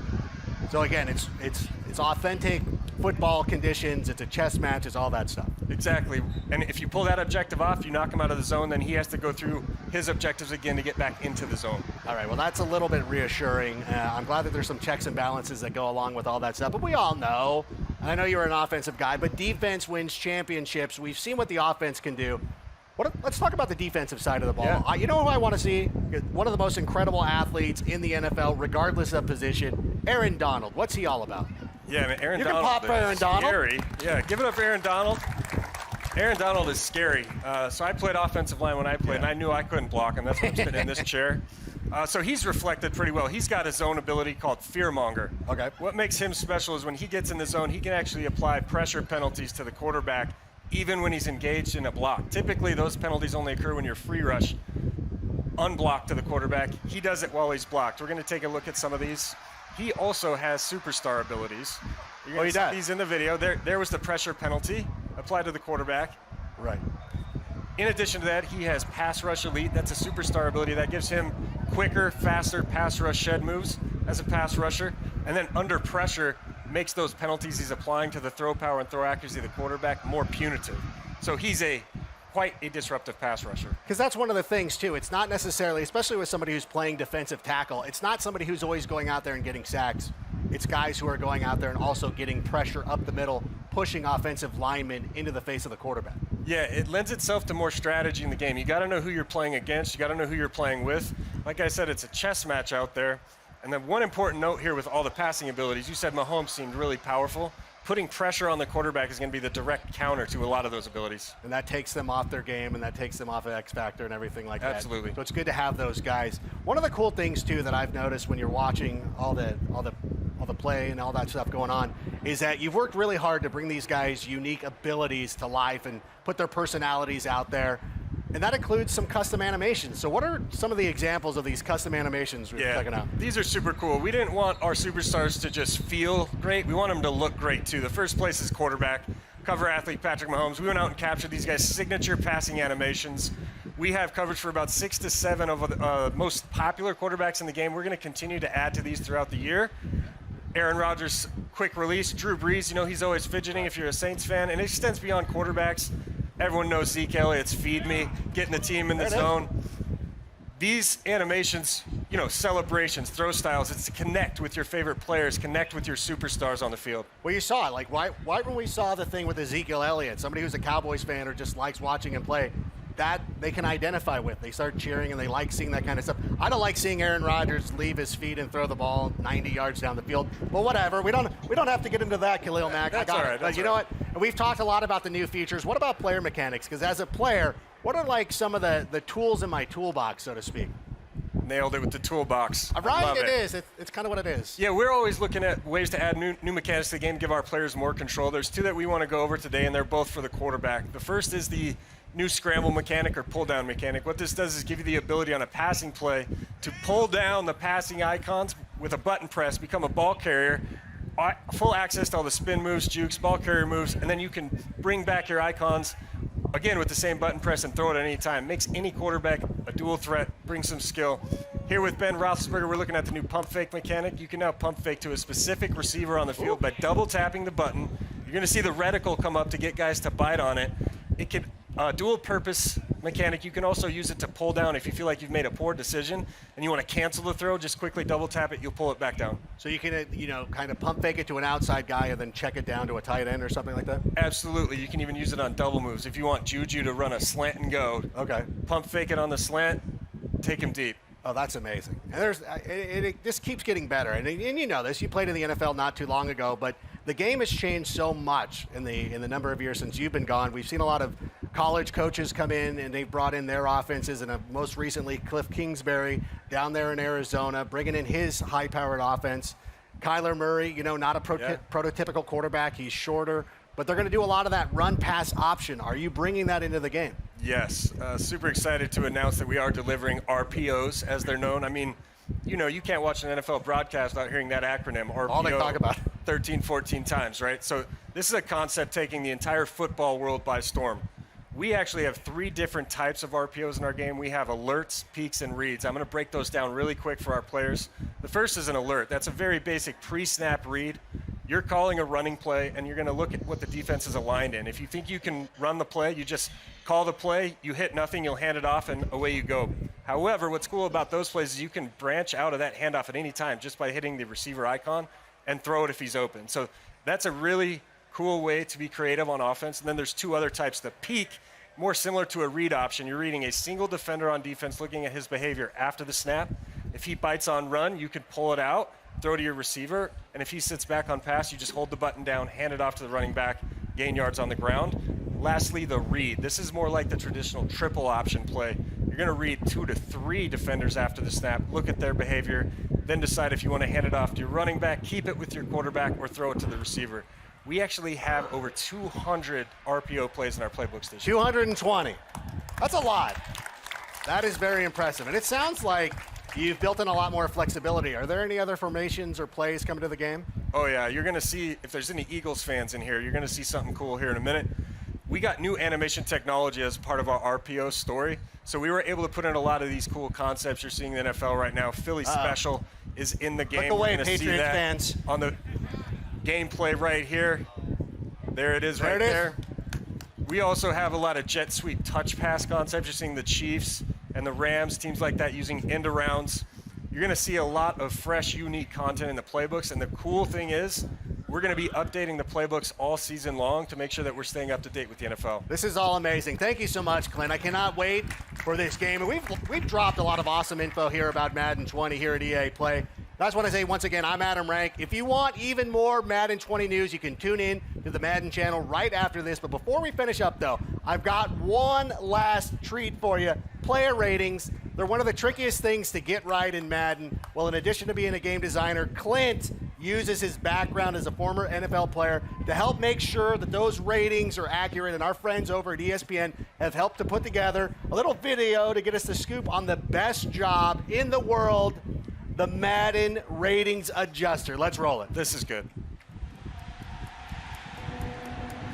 Sounds loud enough to reverberate across the Rockies.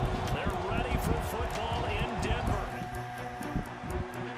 As the Broncos get set to do battle.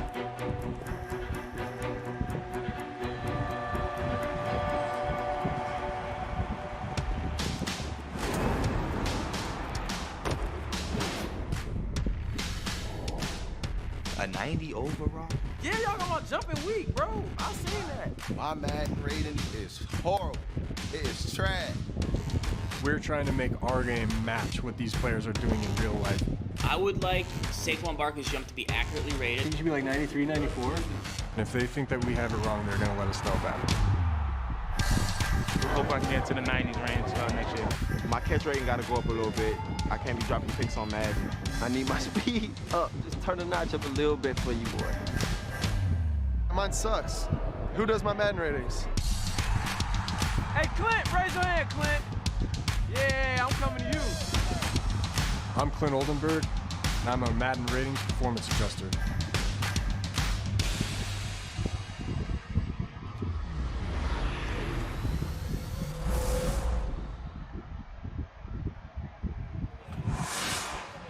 Between those new X Factor abilities, face of the franchise, and the RPO, and all that gameplay, Madden fans have a lot to be excited about. And now, I can't wait for our final show of the day. It's more epic than Star Wars, more extreme than Battlefield, and more competitive than Madden, FIFA, Apex Legends combined.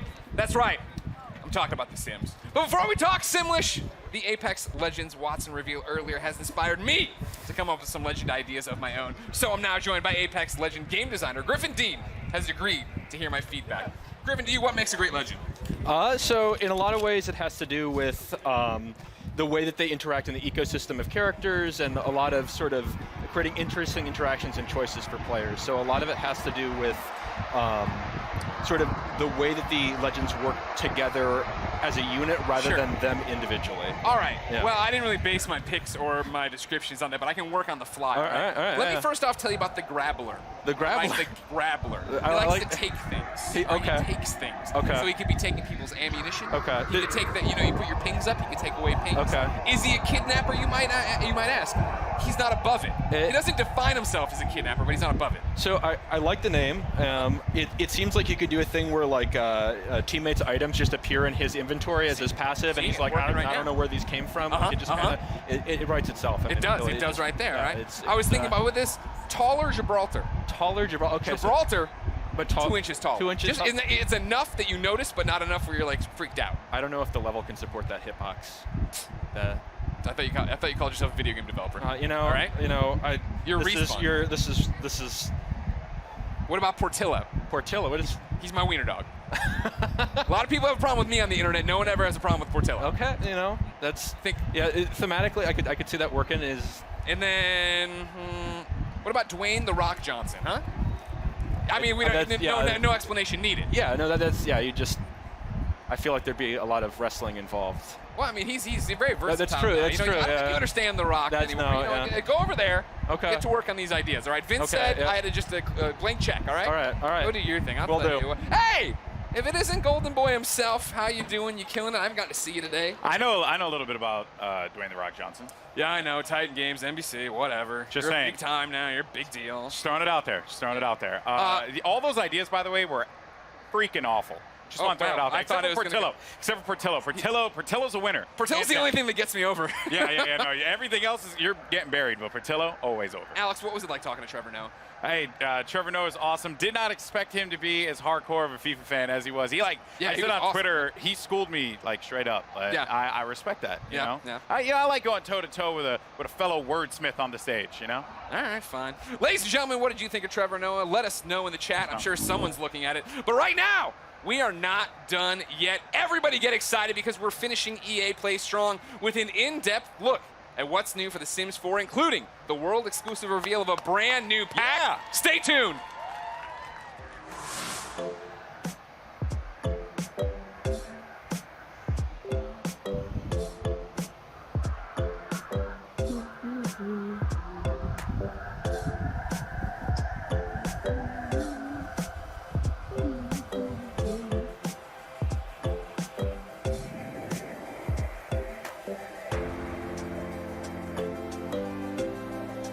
Two, one, Sims.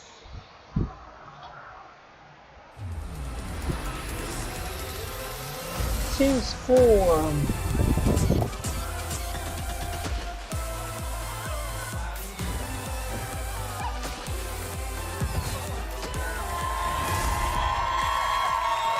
Oh, you guys are great. Welcome, Simmers, to EA Play. Yeah. I'm very excited to talk about everyone's favorite game series, The Sims. Oh, yeah. Yeah. I'm Julia Hardy, and today we're giving you a guided tour of what's new with The Sims 4, plus a couple of fun surprises, so stay tuned. Now, to help me translate all of this Simlish, everybody join me in welcoming General Manager Lindsay Pearson and Senior Producer Michael Duke. Hi. Thanks so much for coming out, guys. So I'm super excited. I know you guys are super excited.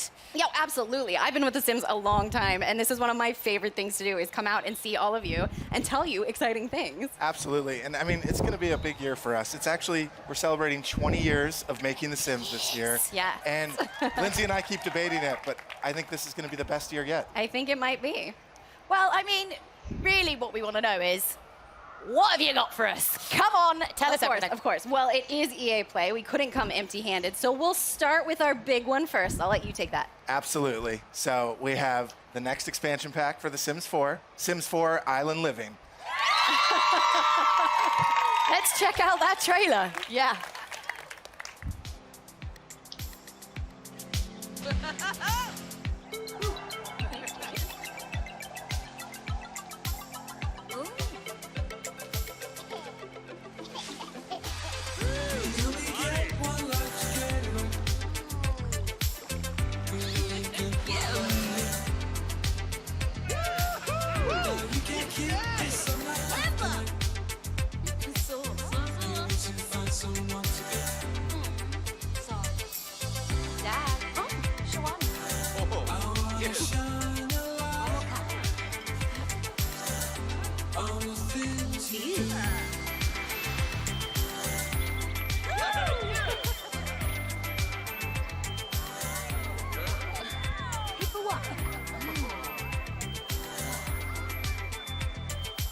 New place.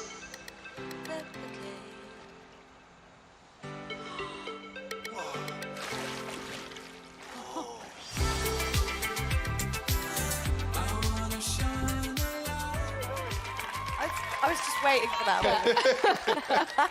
Oh, that was so cool. And look, we're in our own little island paradise. Can I just say, I didn't know what the reveals were going to be, and I accidentally just wore this. Super weird. And obviously, you know, talking about fashion, there's a lot of island fashion there. One of the biggest things people absolutely love. what can we be dressing up as? What can we look like? Absolutely. You know, to capture that island spirit, we needed to have a lot of new outfits and capture those Is colors. my outfit going to be in there? You're going to put it in the game, Not right? exactly that, but What? Why certainly not? those bright colors like you're showing off there. But, you know, we really wanted to add a lot of island wear, and that stuff you can stay cool in when it's so hot. It's true. Yeah. And we had to bring in a lot of new fun colors and patterns, but also hairs, accessories, everything to deck out head to toe to just chill and relax on this beautiful island. I mean, look, that's some amazing fashion right there. But what if, you know, I'm getting a little bit hot. I'm not someone who likes to dwell on a beach too much. Yeah, what if I want to go in the water? What's going to be happening then? So we're very excited. So for the first time in The Sims 4, our Sims are going to be able to walk right into the open water, and we're opening up Yes. open water gameplay. Just been teasing the water. Yeah, At well, this point. It's there. I mean, like you saw in the trailer, she walks right in. Our Sims are going to be able to do that, and you can snorkel in the water. There's swimming, floating, and there's also those pretty awesome aqua zips if you're in a hurry to get where you're going. So what inspired you guys to introduce this kind of ocean gameplay this time? Yeah, well, we've taken The Sims to a lot of different worlds and a lot of different places, but we hadn't yet really played with the idea of where the land and the water meet and really bring you into an ocean environment, which seems like a great addition. Absolutely. I mean, you know, when I think of tropical islands, I'm thinking of, you know, like palm trees, ocean waves, relaxing on the beach. So, like, tell me more about this world. What can I actually do in it? Yeah, so the island of Sulani will have all of those things and more. It really is the perfect place to unplug and enjoy this natural feel. So you can explore all these little alcoves. You can live closer to the coast, or you can live higher up towards the hills. Or what's wrong? Yeah. So, no, wait, there's an active volcano here. Absolutely. Sorry, you were selling me the dream of living on an island. Well, now I'm not sure I really want to go there. So it is a real island. Most islands are formed by volcanoes. Yeah. Just Well, so don't you get know. nitpicky. Yeah, so we had to put this active volcano in there. Now, you don't have to live next to it, but the riskier Sims may choose to live nearby. Yeah, and then, sometimes Kel it gets surprise. angry. Something You got to watch out terrible for those happens. lava bombs. Don't do wait. it. Like, Don't. The Sims. I don't know how that was going I to mean, go, what do but you probably expect's not going to well. happen when you touch something really, really hot? Probably burns. Beautiful locale, slightly dangerous. I mean, what other surprises are in store on this island? I mean, I, for one, want to know if I can befriend any kind of cute animals there. What kind of animals can we befriend? Well, I mean, it wouldn't be The Sims if we didn't let you make friends with some of the animals. Exactly. So in this case, the one we're really excited about is the dolphin. Yes.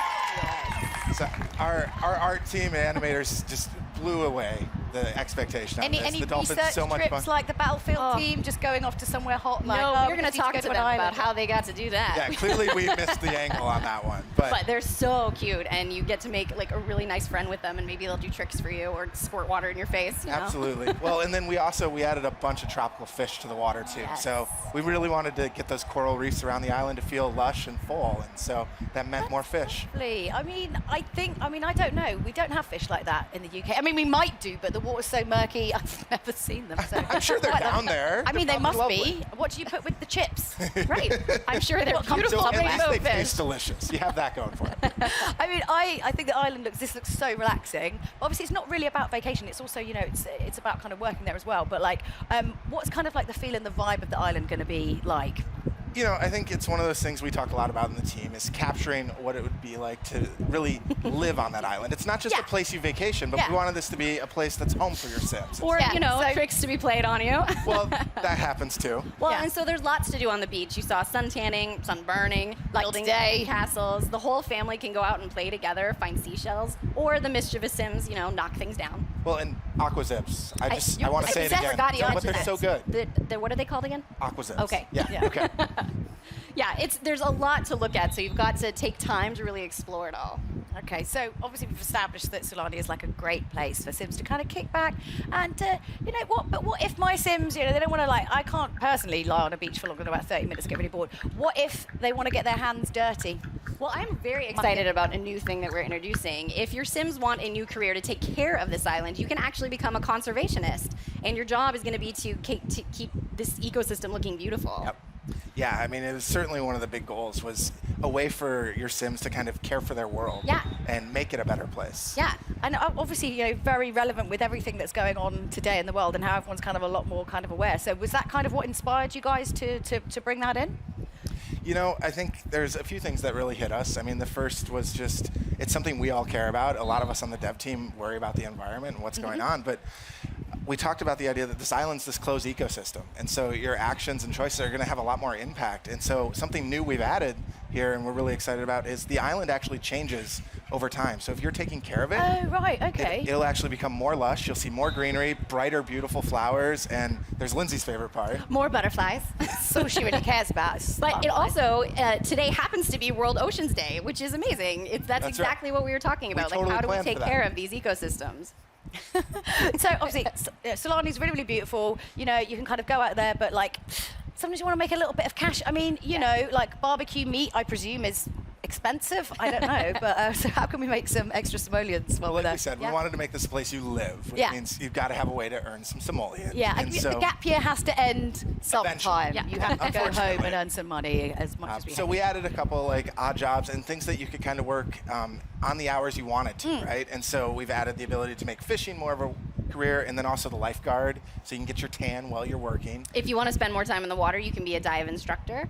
There's a lot of different ways to just pick up a job when you want and earn a little bit of money.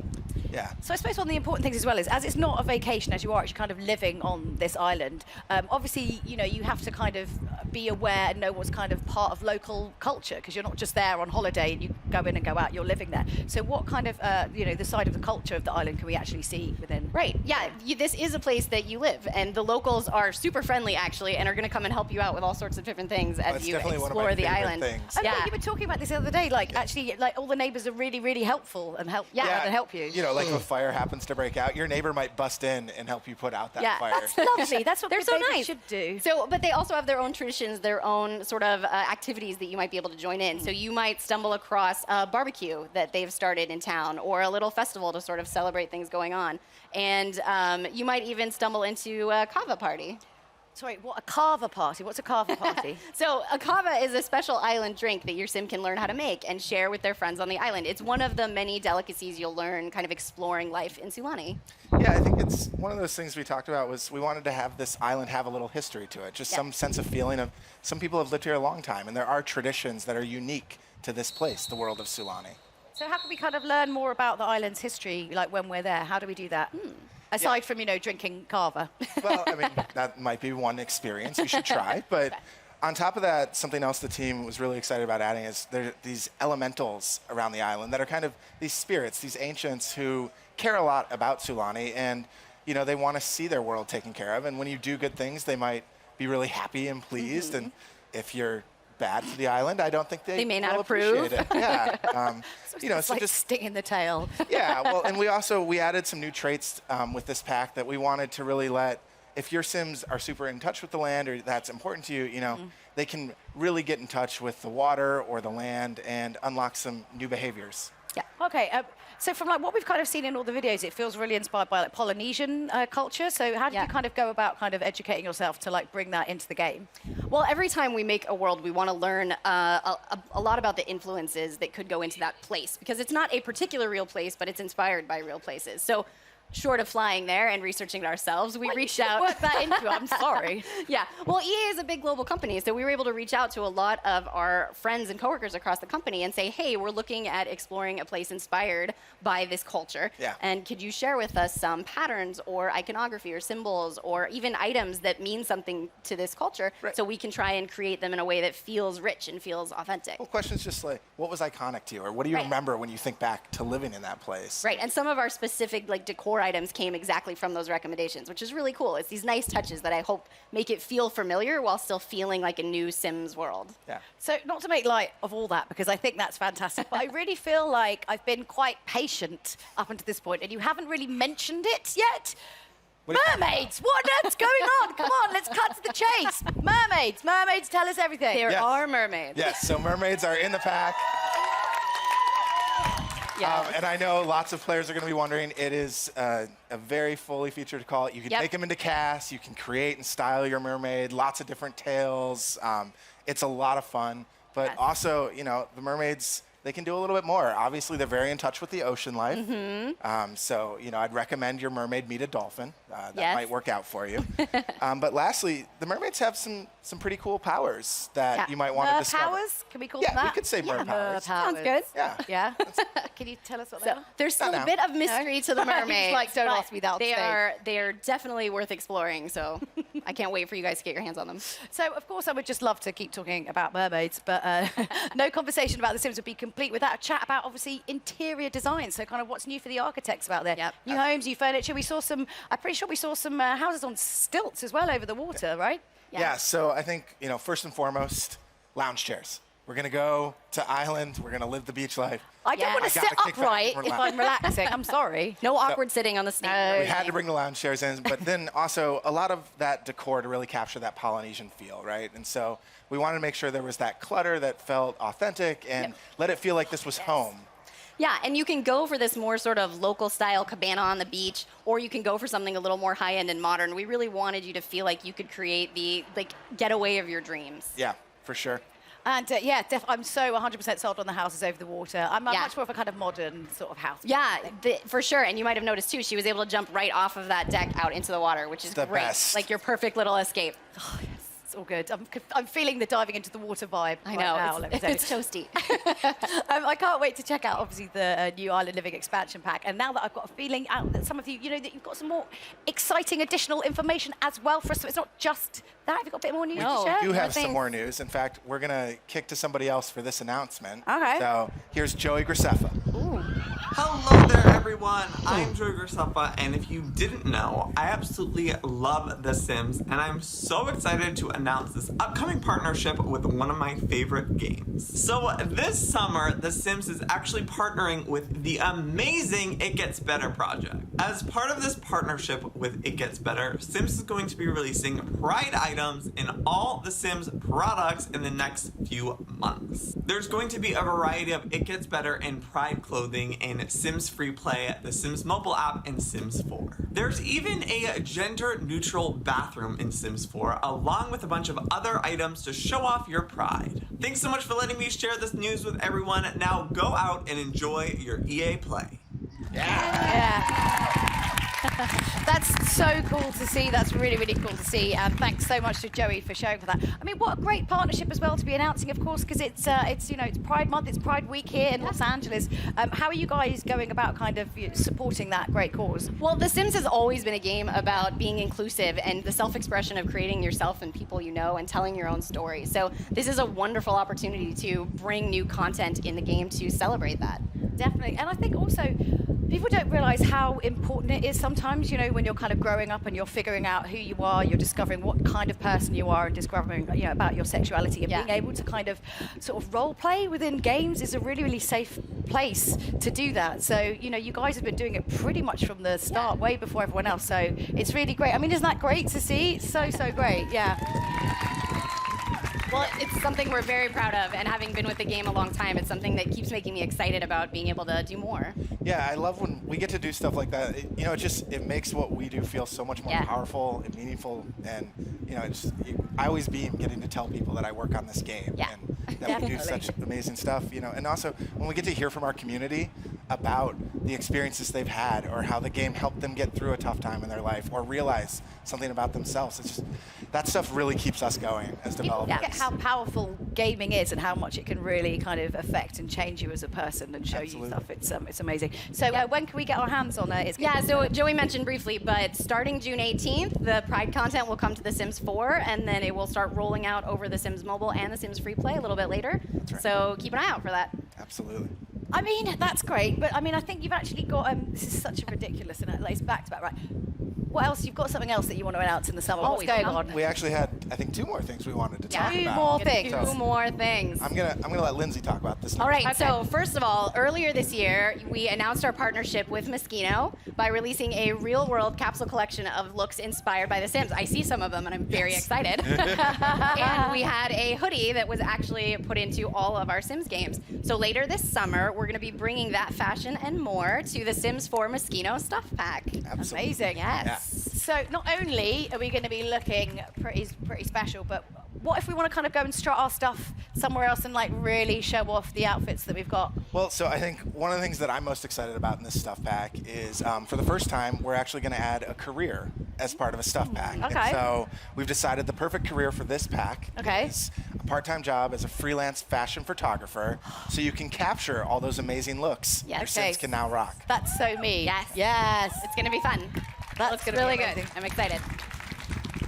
Wow, well, we've covered so much so far. A new expansion, a new partnership, a new stuff pack, but we're not done yet, folks. Oh, no. No, we're not. Michael and Lindsay brought one more big surprise for all of you guys. Well, so take it away. Yes, I know you're all hoping, so we thought maybe we could tell you which game pack we had in mind. Ooh, I don't know. I think maybe we could conjure up something. All right, Mike, I'll let you spell it out for them. The next game pack for The Sims 4 is Realm of Magic.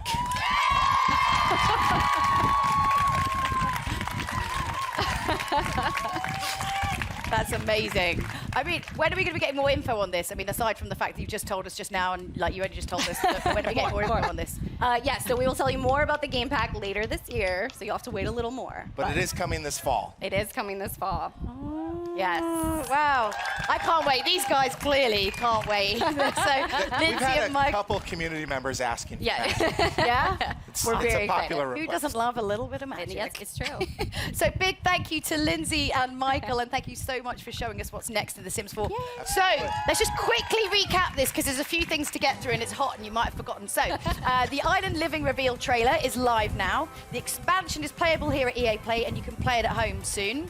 The It Gets Better Pride content starts rolling out, and in a few weeks, and the Moschino stuff pack comes out later this summer. So don't forget to check out all The Sims social channels for even more info and launch dates. So that's it for The Sims. It's been an exciting day here with so much news. I can't wait to join the Fan Fest and get my hands on the Island Living expansion pack. So from all of us here, goodbye. We'll see you later.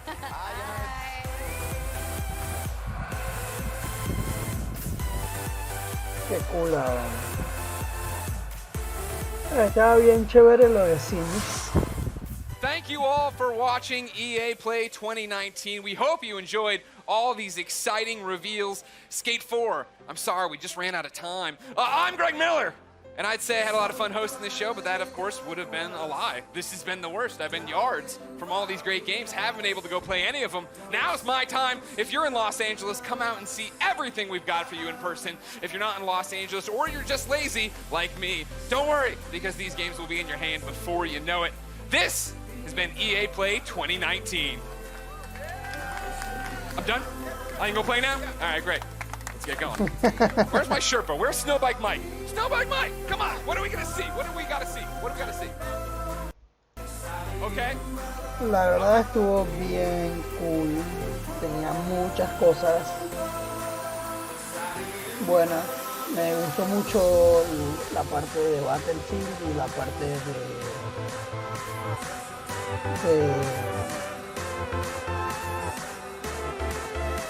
del Apex Legends, con todas las cosas que tenía. Me ha gustado bastante la presentación que hicieron. Lo de Sims 4, al ser un juego ya viejo, por decirlo así,